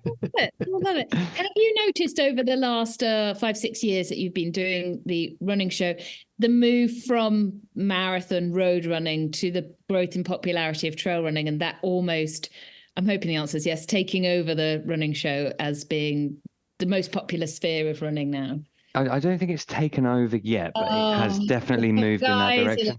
Once this podcast goes out. Well, no, I tell you what's happened. So we introduced an ultra stage in, I think, the second or third year, and we thought no one had really done that before. It was kind of all the stages were very focused on road runners and Olympians. I think we put in 20 seats for the first one because we didn't want it to be empty and all the speakers to be annoyed. I think we had about 250 people show up, and it just like mobbed the aisles. It's now the ultra stage is as big as the road stage and just as popular. Last year was the first time, so we record the popularity of distance in our sort of visitor registration, and last year was the first time that ultra was more popular than marathon. 5k is always the most popular, 10k is always the second, and then half, so people kind of prefer those lower distances, but then it was ultra, then it was marathon, which is really interesting. And I think in terms of the makeup of the exhibitors and the type of stuff we have there, it's definitely more skewed towards trail and ultra than it ever has been. And I'd say it's probably 50, it might even be 60-40 in favor of trail road instead in favor of trail and ultra, sorry. So it's definitely the way the market's going. It's really, really interesting because ultra and trail was kind of like it was kind of this hidden secret thing. It used to be. Yeah, now it's everywhere. Now everybody's joining us. I think it's only really limited, isn't it, because it's hard to get lots of people on the trails. Everybody wants to do. You see, like races like Western States, my goodness me, 300 places. Oh, yeah. Imagine if they said we're opening up. Yeah. How many people? I'm sure the ballot has I could be completely wrong, but over 10,000 people. Yeah. I think it's nearer like 15,000 people. And just insane, isn't it? It's like, and part of what makes those races beautiful and brilliant and is that sort of air of kind of inaccessibility. And you've done it. Like if you ask most, have you done UTMB or something? Yeah. 1 in 2 probably ultra runners are going to say or I've done one of those races. But you find someone that's done Western State, it's like Western States or Badwater or something like that. Yeah. Those are the kind of, or Hard Rock. I mean, those are kind of the things but now there's 200 milers. I mean, I was running with a guy at the weekend. He just did the guy called Scott Jenkins. He's a mega ultra runner. He just did 3 200 milers in a row. It's called the Triple Crown. It's like the Tahoe 200, the Bigfoot 200. I can't remember what the others are. Like, how is a 200 miler an acceptable race distance now? It's like, well, we've got the Spine race on at the moment, and that just boggles. Eddie did phenomenal last year. Well, confusing my years, but 200 and how many miles, Eddie? 260, 268? 8, Gary. 8. There's something wrong with you. There's something wrong with you guys, I knew a secret about how wonderful the Pennine Way is. I grew up in Derbyshire. I know that. I mean, that's not an easy. Fair play. Are there running shows all over the world, or are we just lucky in this country and it's exclusive? We've realised no one else is doing this anywhere. So as we've grown our business, we've launched into the States. So we've got one in Boston. So that happens the week after the running show in the UK. Do you go out to Boston straight after? I used to. We've now that the business has gotten to this size, I've been told I'm not allowed to come to everything because I interfere too much. But no, this Travelator. You've got to let other people have a go. It's my show. I'll do what I want. No, I think in terms of so this year will be the first Boston running show that I've not been to, which will be weird because Michael Johnson's there and Scott Jurek, and I'm just like, Michael, didn't you just record his voice and just go? Can you just say, keep running? Well, what I really wanted to do is take a picture of his back and then send it to Ewan because just go recognise this view. I don't think I'm brave enough. But no, actually there is, weirdly, I might have to now go because an emergency meeting has just cropped up that I may have made up so I can get to go out and hang out. It's hard now because I've got a young family and it's a weekend away, and if you're away 17 weekends a year, that can add up. And then if you add in races and it's it all adds up. It's I'd like to it's important to me that I'm a good dad as well as all of this other stuff, so I kind of have to pick and choose, but the running show is always my favorite. But so far we've got just one in the UK, one in the US, and I'd like to do more in other countries as well, and that kind of is the plan as time goes on. What a city though, of all the cities to go to for a running show, Boston, especially with like the heritage for the marathon too. What a treat. Do you ever get starstruck? You rattled off some big names there. What you like when you... Yeah, all the time. It's like the worst was Dean Conaz's when I met him, because I was kind of like, you have literally changed my life, and I've got to act like a professional. And it's really hard. I mean, I'm like fully the funniest one though, and I was telling you we have an outdoor show in the UK, and Ben Fogle is like the main presenter on that one, and he was obviously super popular. So my mum and my auntie had come to the show, and they wanted to see his presentation, and they get there late, and I was like, oh, there's no seats. So I'm like, right, okay. So I went into the green room, grabbed 2 chairs and put it right at the front, so that because it's my mum, right? Anyway, when they come off the stage, like Ben's like getting mobbed, so I'm like, okay, take him into the green room, and just so he can chill out before he goes to do his meet and greet. And my mum and my aunt are bringing the chairs back to the green room, and they look through the window and they get a bit giddy, and I'm like, come in. And so, and Ben was lovely, he was really lovely with them, and he went, oh, you must be, to my mum, he's like, you must be really proud, you must love it. And she just went, no, but I love you, Ben. And I was like, play it cool, mum, play it cool. It's like, she literally ditched me in about 2 seconds. But it is, I mean, it never gets old. Like, I'm just like some like normal bloke from Derby, and like I get to hang out with all these cool people, and it's really inspiring. It does make me want to run more and want to do more. And actually, it's really nice that they're nice people. There's no sort of, we've never, touch wood, had to deal with like an ego person. I met Carl Lewis. We had Carl Lewis at the Boston Run show. Like, he's like the goat, but he's lovely. He's like the nicest man, and he was paid to be there for 2 hours, and he stayed for the whole day. Like, he was like, literally, what else do you want me to do? And then he signed like loads of pictures. He did a signed picture for my kids. I took it home and they went, who's that? And it's like, and I'm like, it's kind of the greatest runner of probably all time, probably one of them. And it's, anybody you haven't got to the running show yet that you would like to every year, you're like...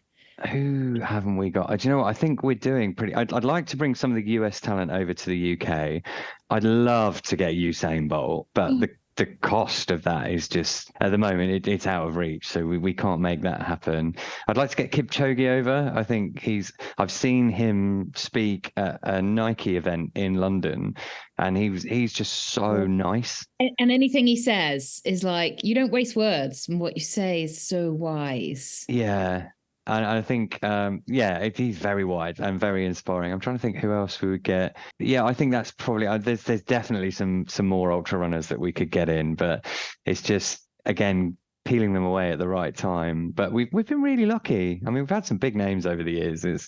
So it's good fun. I'd be interested. I've never heard Jim Walmsley speak, but yeah, I'd be interested to see what Jim Walmsley would be mega. Yeah, that would be really interesting.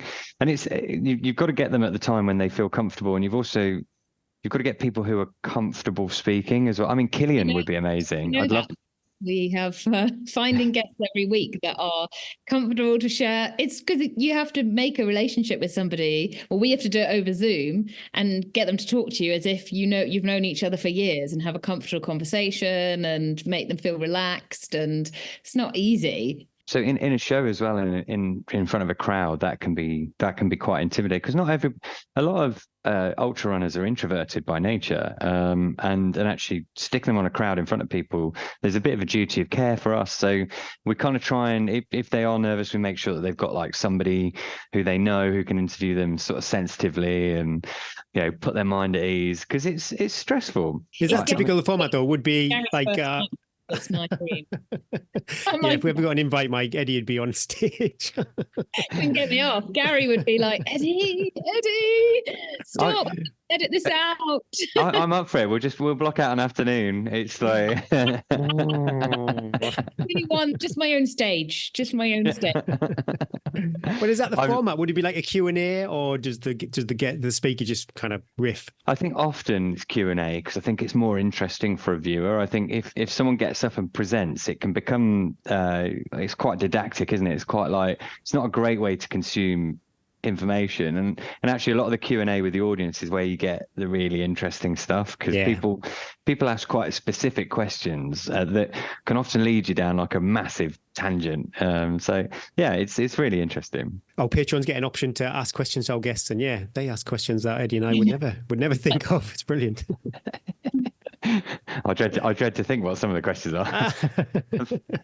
Last one from me. Actually, no, future plans. Sorry, when I suppose you've already started planning for 2025. Yeah, so we try and always announce next year's keynote at the show, because you want people to always think about it, and it's continuous improvement. So you've always got to have new speakers, you've always got to have new features. Is there a keynote this year? Is there who's sort of like the big hitter? It's difficult. I'd say Mo Farah is probably the keynote, but we've got Kelly Holmes as well, and I'd say so. You've got some.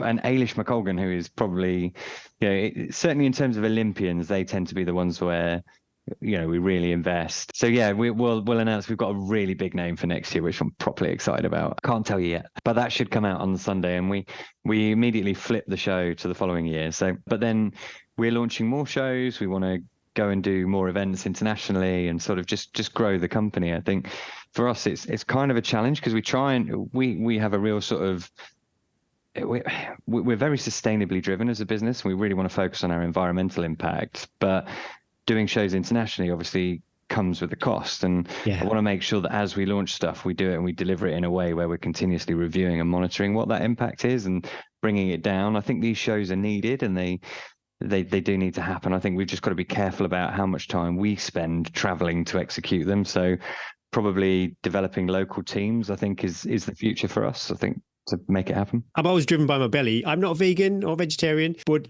I've been to places before, and there's literally the only option has been a bag of crisps. Yeah, so we do a lot of work on food and nutrition. There's loads of options, loads of different catering options. We switched our central cafe to vegan a few years back, not to exclude food choices, but just to encourage people to think. It's not the only food option. You can get meat options if you want them.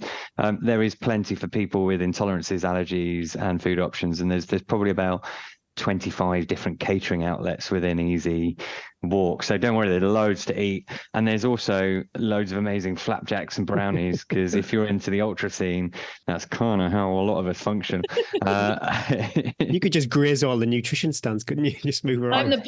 I'm the boss. Hi, I'm Mike, the boss. I flapjack. I do that a lot. I come back with I come back fatter than I go in. It's always the way. But there's loads of good food to eat, and I think there's plenty to sort of. A lot of it is related to running, but then a lot of it is just when you're on a day out, you fancy some flapjacks, go get it. It's like coffee and a flapjack. Yeah. Do you ever get any pushback though? I wonder, with the vegan being more central this year, did people moan about that? Yeah, I had a massive because I really was thinking about it. So we've done loads of things around sustainability. Like we've taken the carpets out, we've changed some of the suppliers, we've done loads of things like that to try and minimize our environmental impacts. And then we went, okay, actually one of the next things to look at is food. So you start with biggest thing you can look at, isn't it? Well, for us, it's travel, actually. So when we move people in, so we measure every impact. And we've been measuring our carbon footprint for about 4 years now. And then travel is always the biggest. So actually, by encouraging our suppliers to sort of share loads and encourage our visitors to come by public transport or car share, actually made a massive environmental difference. But in terms of food, it's firstly, it's food waste. So actually, we have a zero to landfill policy across the NEC, and they're really good in terms of their sort of portion sizes and the way that they serve. So actually, the NEC have done a really good job. But then you get to actually what is the food, and locally sourced, they have a big locally sourced policy. But then it's kind of, if you could just take out beef and lamb, like the impact would be huge. But that's where you go beyond sort of suggesting and controlling into controlling. And I think you've got to be quite careful, because people don't like being told what to do. So anyway, we put this up. I was very idealistic, and I went, okay, and I'm not a vegan, but I did just want to encourage people to think about it. So when Central Cafe's vegan, this is why we've done it.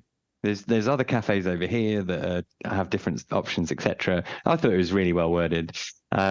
this one guy goes nuts on Facebook, and he's back and forwards saying, "Can't believe you're controlling my diet choice." And I said, "Look, that's really not how it works. It's, there's another cafe. It is 200 meters away.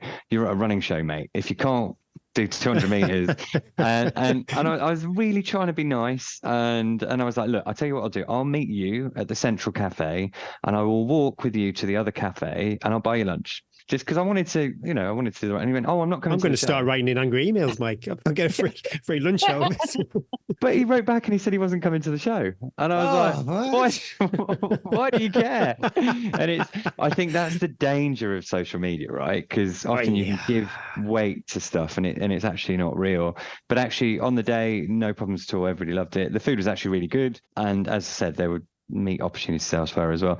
I think we've got to be careful about how much we force onto people, and I think no one wants to be told what to do. So I think it's about education, not force.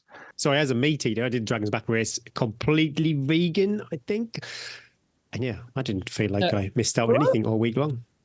Just the a bit of wind. So if you're listening to this, Mike, can people still get tickets? Can they turn up? Yeah, so you can turn up and buy on the day, although I'd advise you not to. I think if you register in advance and you use the code podcast, then you'll get a free ticket. So don't pay the money. Aren't we up for an award or something, Mike? Would that be right? Yeah, it is, and I don't know who's won, so don't ask me. I think we all know who you want to win. Let's just leave it there. It's the worst idea that we've ever had, because everyone keeps like coming up to me going, "You like me, right? We're friends, so I'm gonna win." And I'm like, "I'm not even involved in the judging. It's not my fault." Is it the big reveal on the day though, of the someone on the stage too? Ooh. Yeah. So we, at the end of the first day, so on the Saturday afternoon, we will be releasing the announcement about the winners. So there'll be a presentation on stage and all.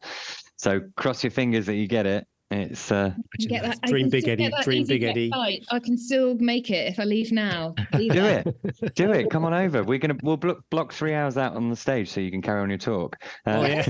Great, it's easy. I can do that. I don't need any preparation time. Awesome. Should we do a quick five? He's warmed up. 1, 2, 3, 4, 5. Go for it. Okay. I think I know what the answer will be to this one, Mike, the first one. Well, this is because I did this on Saturday morning. I enjoyed a nice croissant. But yeah, you're on your own. Nobody's around. You've had a lovely snack or meal. Would you lick the plate clean? Absolutely. 100%. I'd do that in front of anybody. Okay. It's all about zero waste. Exactly. Yeah. Straight back in the cupboard. I had a croissant and there was just loads of flaky pastry on the plate. I'm like, you don't need I'm it. not wasting. I'm not wasting that. Okay, we're going to rewind the years. We're going to turn back time. Your teenage years, what posters would be on your wall? Oh, I'm trying to remember what I had. Oh no, this. Do you know what? I do remember I had a poster of Pamela Anderson on my wall. Running. I bet she could get her on the running show. Yeah. I like running in Baywatch a lot. Yeah, she did run very well in Baywatch. Yeah, a good technique. Yeah, and Star Wars. I think I had a Star Wars poster. Yes. Yeah. Classic. So Empire Strikes Back, I think it was. Yeah. Oh, the best Star Wars. Okay, Eddie and I, we're going to be knocking on your door, and we are both famished. What is your signature dish? What are you going to cook us? Oh, my best dish is chili con carne. That'd be my go-to. Not if we're going running the next day, but yeah, I reckon I could hook you up.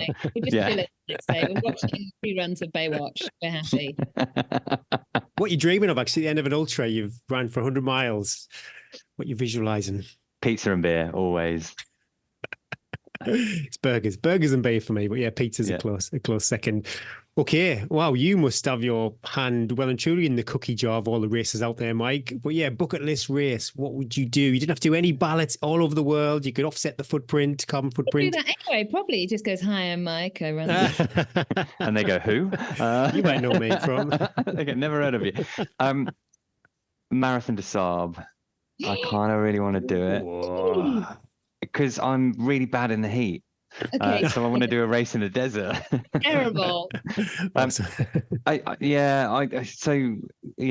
think I might go for it as well.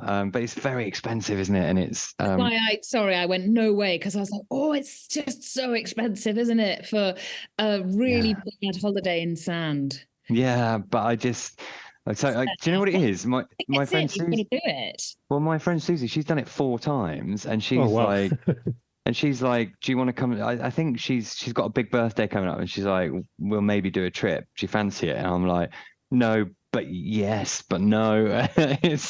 So yeah, I think that's a yes, Mike. Yeah, but I don't want to fail miserably, but I might as well have a go. Learn, Mike. Learn for next time. That's what it is. That's the one. Instagram story music. Okay, every week we share the podcast over on Instagram, and instead of Eddie and myself picking the Instagram story music, you get the choice, Mike. What's it going to be? What's it going to be? I think something from the Killers. Fair enough. Let's go with that. We'll share that. Yeah. First album. I'm not so keen on the rest of it, but we can go first album. Yeah. Hot Fuzz. Yeah, it's that's definitely want something from there. Okay. We'll choose. You happy for us to choose anything? Yeah, go for it. I literally, I'm drawing a blank on an actual song title. I don't know. The older I get and the way that music has changed, I can't remember many song titles past when I was 15 I was just thinking the same thing. I was like, I must listen to them all the time. Yeah. And I'm trying to think. I can hear it in my head, but I don't want to start singing. You've got Mr. Brightside. That's what I was just playing through in my head, and I was going through the words, and I was like, "Don't sing it out loud, because that will don't lose sing, you Eddie. Don't all sing of it. your listeners." You know what? Mr. Brightside. Let's go for Mr. Brightside. My friends went to a Killers concert a few years ago, and he refused to sing it and play it. God's sake. Why? It put me off. Like, that's why I'm not going to do it. Put me off them a little bit. I saw them live that's always my go-to if I had to have one song, because I saw them live at Hyde Park once, and it was just like a mega. I say night out, it was like a day out, like night out, and it all ended messily, but it's good memories, I think, rather than anything else. Okay, that sounds awesome. We can do that. What a treat. Thanks for sharing the time. I know you're super busy this week, Mike, so I really appreciate the time. Really appreciate you've given up your lunch hour, your run time, and the fact you're organising one of the biggest shows this weekend to talk to us. Thank you so much. Good luck with everything. Well, thank you. Thank you for having me on. It's been great. Yeah, you're still our bestie, even if we don't. I won't ever be invited on again if you don't win. So. Well, thank you, guys. I appreciate it. It's been good luck with everything this weekend. Yeah, take care. Thanks. Bye-bye.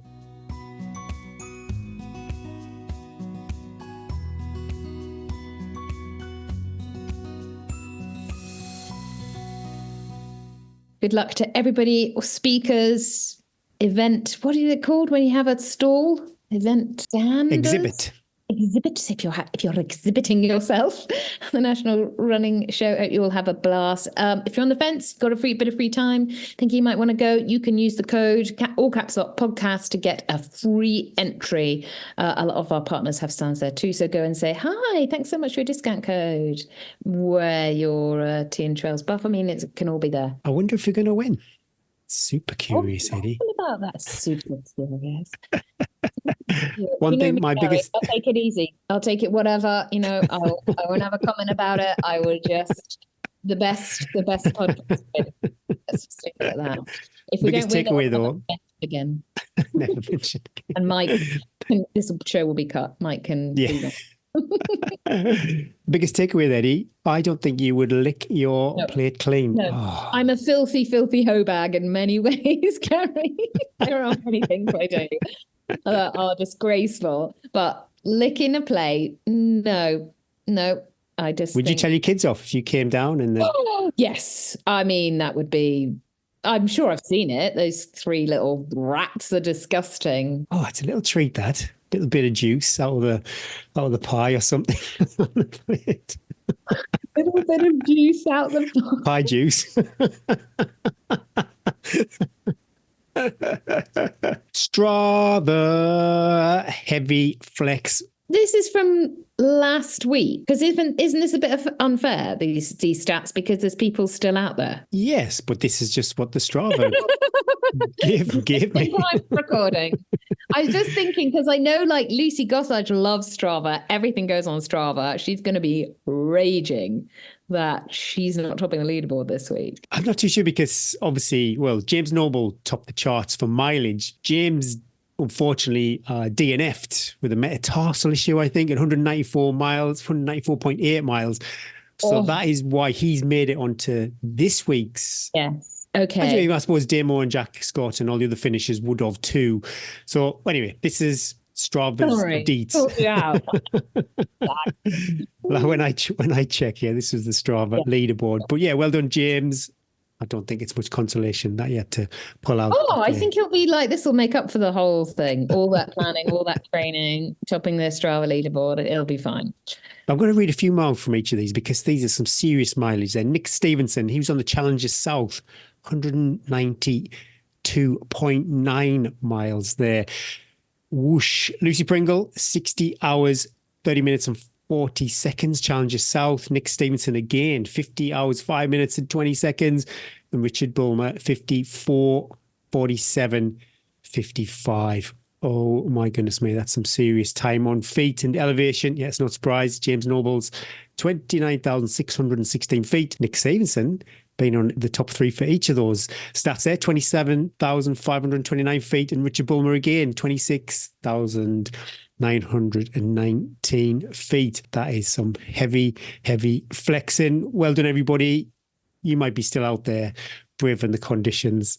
I salute you. Double kudos. Double kudos. Oh, yeah. Thanks for your wild wee pick, Dave Bales. Like I mentioned earlier. We don't encourage during races interaction. So though we're going to say, Dave, we love you, don't feel pressured that you need to share stuff during races on social media, though we think it's fantastic and we thought it was brilliant.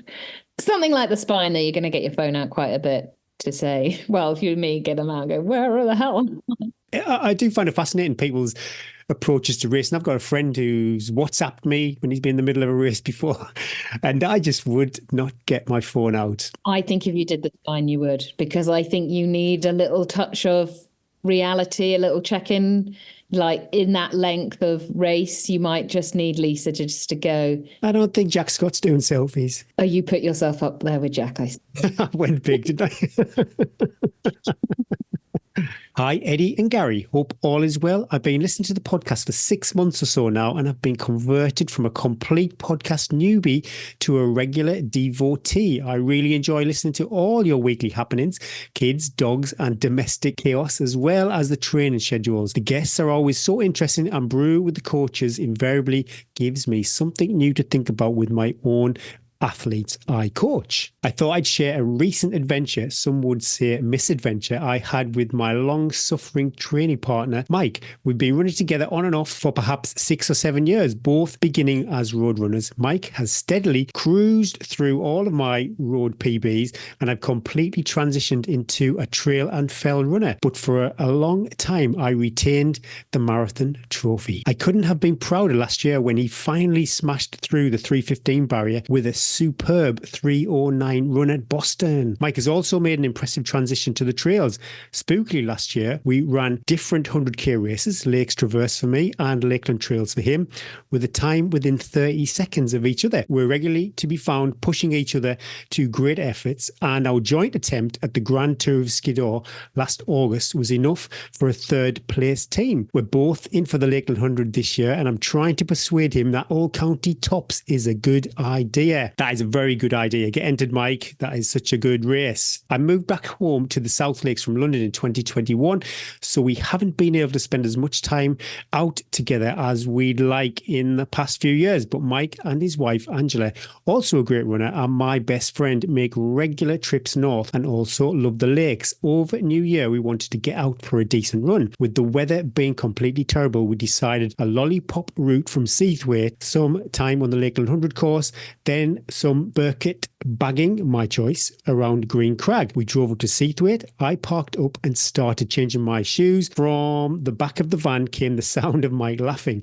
I turned around to discover that I'd forgotten his trail shoes, carefully placed by my front door to avoid this exact fate. I suggest driving home for them, but he was insistent he would manage in his road shoes. I love it. Astonishingly, Mike managed to stay on his feet for most of the entire run, including the off-path roaming around the open fell, hunting in clag, cold and driving rain for the Burkett Fells. He even said the road shoes felt better than his trail flies on wet rock. Oh, that's not a good endorsement there. After top number 4, I suddenly realised I was rapidly becoming very cold. My beloved going strong since 2018 trusty Decathlon waterproof had finally sprung a leak in a shoulder seam and I was wet through to the skin. Mike was well into the run and ready for the next top, but I knew we couldn't spend any longer slowing down to navigate. I needed to move fast to warm up. I set a bearing for the path to Seathwaite and we set off across some of the boggiest bog I've ever encountered outside of Yorkshire.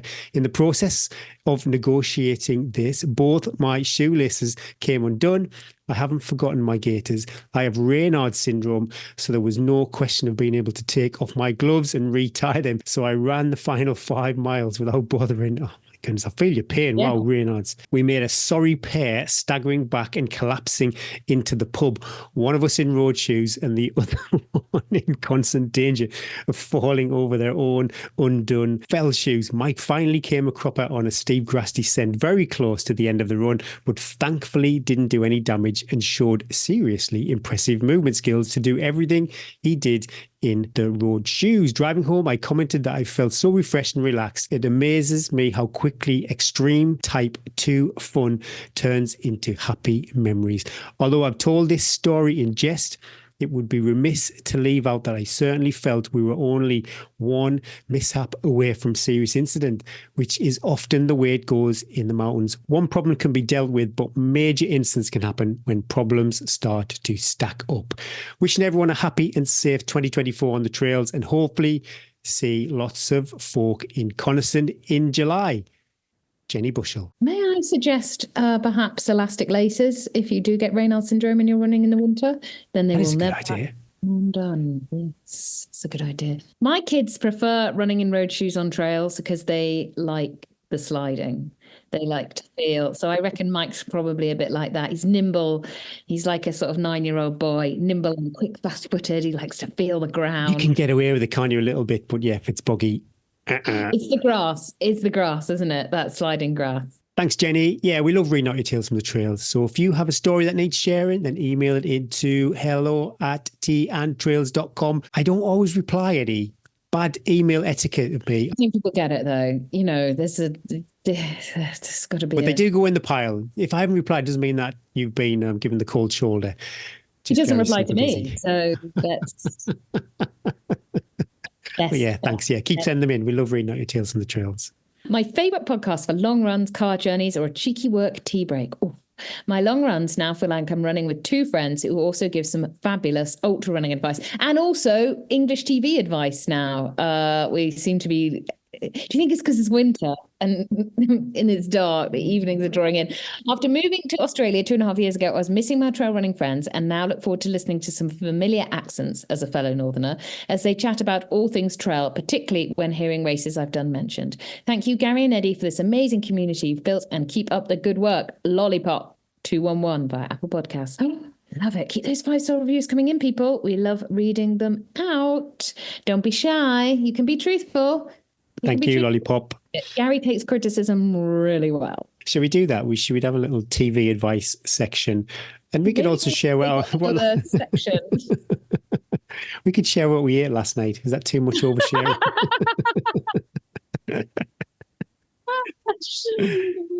What did I have? Veggie lasagna. It was good, Gary. Yeah, 1 hour in half an hour. What did I have for my tea last night? Literally. Breakfast. We had like a veggie fry up. What? You guys are wild in Wingate. Wild. Homemade bread as well. Oh, it's my kids' faves. Bacon, eggs, all that. Might do that tonight. Got a competition, Gaza. Got a competition. Yeah, well, thanks for everyone who joined up to Patreon at the Legend tier, and thanks to all our current patrons too. Yeah, really, really appreciate your support, and we have a winner. Legend Patreon, Caroline Smith took the win over there, and thanks everybody. We had a few patrons who upped their pledge to become legends, and a load of new patrons too. So yeah, really generous of you, really appreciate it. But we've got another competition, another pair of Shocks headphones, but this time it's the Shocks Open Run Pro, and all patrons who are legend level and above will be entered into a random draw. I will spin the wheel on Sunday the 4th of February, 7 p.m. ish. Very specific, Harry. It's very specific. Is that when you put the bikini on? I'll be there, my budgie smugglers, bikini, spinning the wheel of fortune. Yeah, like I said, thanks everyone who took part. And yeah, you've got to be in it to win it. 7 p.m, 4th of February, for a chance to win some Shocks Open Run Pro headphones. I just want to check that that will be on YouTube. You spinning the wheel in the budgie smugglers and the bikini. No. I'll set up some secret cameras. So what have you got coming up? What's coming up? Much of the muchness, waiting for some snow, waiting for this rain to turn to snow. But I would. I want it to bugger off. Oh yeah, like you see, no, I wouldn't want it if it's and it's annoying because it's annoying that now. Like I know you're going to mention it too, but it's just ice now. I can't even walk the dogs, Gary, because it's just this like thick layer of ice. That can do one. Hopefully, I just literally, while you were reading out at Tales on the Trail, my phone pinged to say snow alert, snow alert. Hopefully, more snow. I'm hoping I'm going to get a little uphill, downhill ski day in tomorrow. That was my plan, to do like instead of my long run, to do it on skis. But it needs to turn to snow, otherwise it's no good. This is no good to me. Kids are racing now, so I will spend the mornings getting them out of bed, getting them to the race, and then I've talked about this before. They cover the piece with like ice to make it really icy and fast, and then you can stand like so you literally, the jeopardy of skiing down to even watch them, and then you stand there and there's 150 kids all ski down and yours is 120th or whatever. Usually and then they have a little break and then they reverse the numbers, so they might go a bit earlier, another 150 kids ski down. Oof. And then you wait, and it's always cold, and then you wait for about 3 hours until they do the podium, and then you're allowed to come home. It's really fun. So I got a couple of those this weekend, fitting in the training ground. Done 2 strength, 1 to go, so that's good. Running is going well. Done a long bike. I mean, I am ticking every box there is at the moment, and so hopefully, probably not going to get a long run in. I'm too old now to run up and down the road 800 times. I used to do that in the winter. I just run up and down the road, but I don't want to do that anymore. So I'm just going to go either indoors or outdoors. I did think about doing like a hilly run on the treadmill. Not sure I'm quite there yet, Gary. I get when I've listened to other podcasts in the past where people have been training for a race, and they've had like a 6-mile loop near where they live, and they've had a little drink station set up. It could be just be on their front step of their house. And in theory, that sounds awesome. But the reality of that, I just think, I'm 2 never... loops in, I'd be done. There'd be a child waiting out there who's not only drunk all my drinks and eaten snack. Says, Dad needs you inside. Dad needs you inside. Yeah. I don't want to go back home for a few hours. The long run is going away. It's going away. I'm getting away. I want to keep coming back. The other thing we're planning is our Northern Traverse recce, Gary. Yeah, you need to up your recce admin. I have so far, members of that recce WhatsApp group have been lax. Actually, no, James has put it a little bit. He's done some. But so I've planned the route. I checked with people who've run the route, whether this was good bits of the route we're recceing. I've done the dates. And now we're a bit stuck. It's the vehicle logistics. That's the word. Logistics we hadn't really thought about. So let's use the podcast. We never used the podcast. Oh my goodness. So anybody have any ideas? Anybody do this as their job? Or anybody just want to like help us out with a bit of vehicle transportation? Give us a lift. Across the middle of England at the end of February, starting of March. We're basically...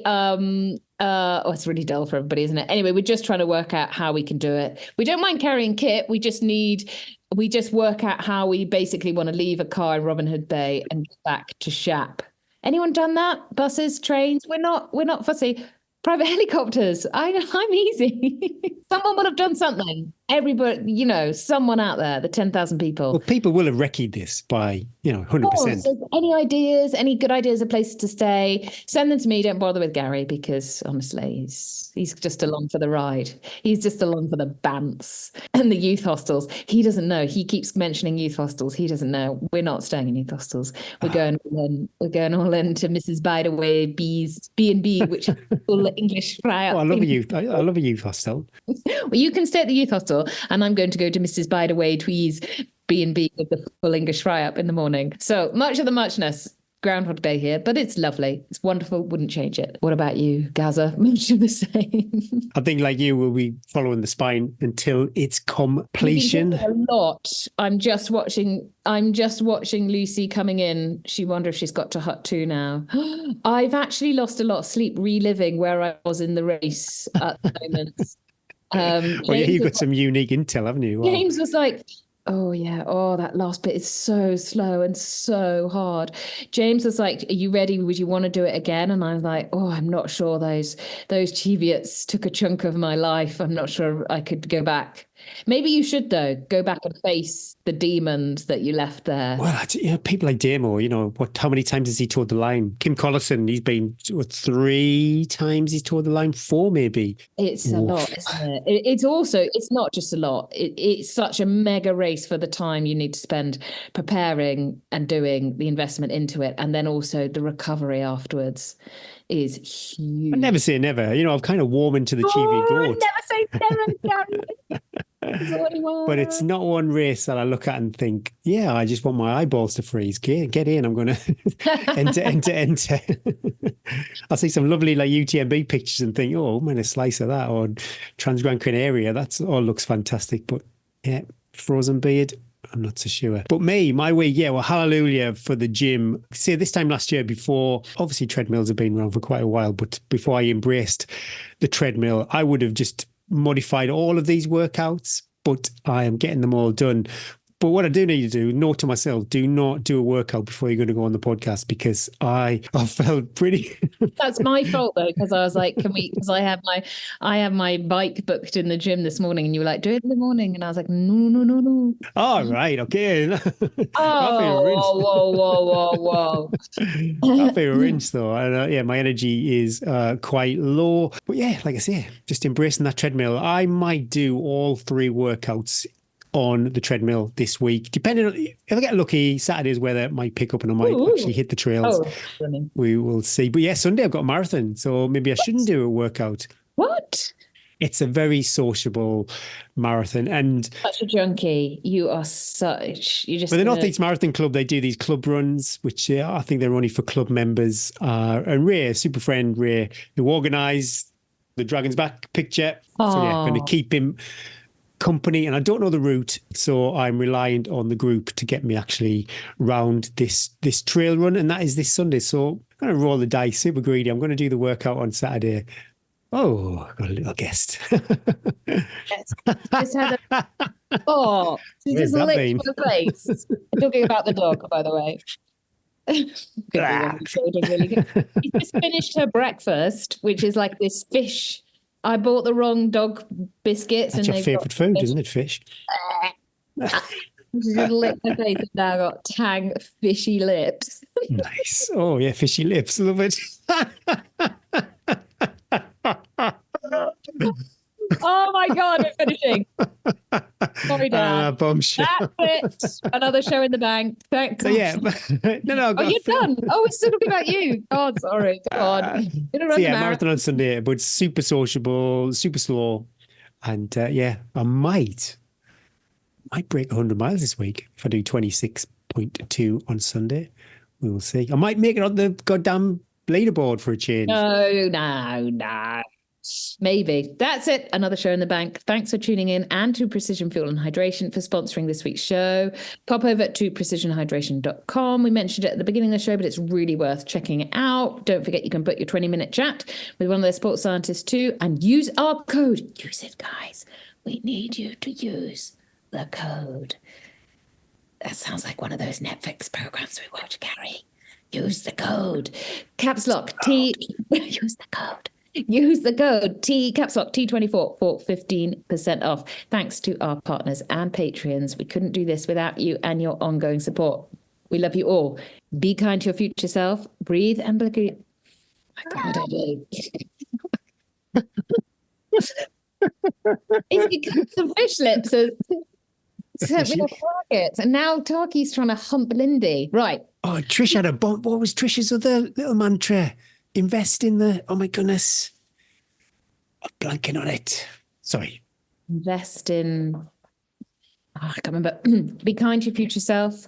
Breathe and believe. Progress, not perfection. Don't forget to like, subscribe, follow, and give us a share. Best of luck if you're still out on the course. I don't envy you. You feel every step of that way with all of you. You guys are rock stars. But perhaps you're just getting started on a new training plan, or maybe you are racing a different race this weekend. There are other races that do go on around the world. Whatever you're doing, keep sharing those pics, those wild wee pics, those lovely scenic pictures. I love it. And why don't you listen to the UK's #1 trail running podcast and then warm yourself up with your favourite brew? My name's Gary Thwaites. And I'm Eddie Sutton. And that was episode 55 of the Tea and Trails podcast.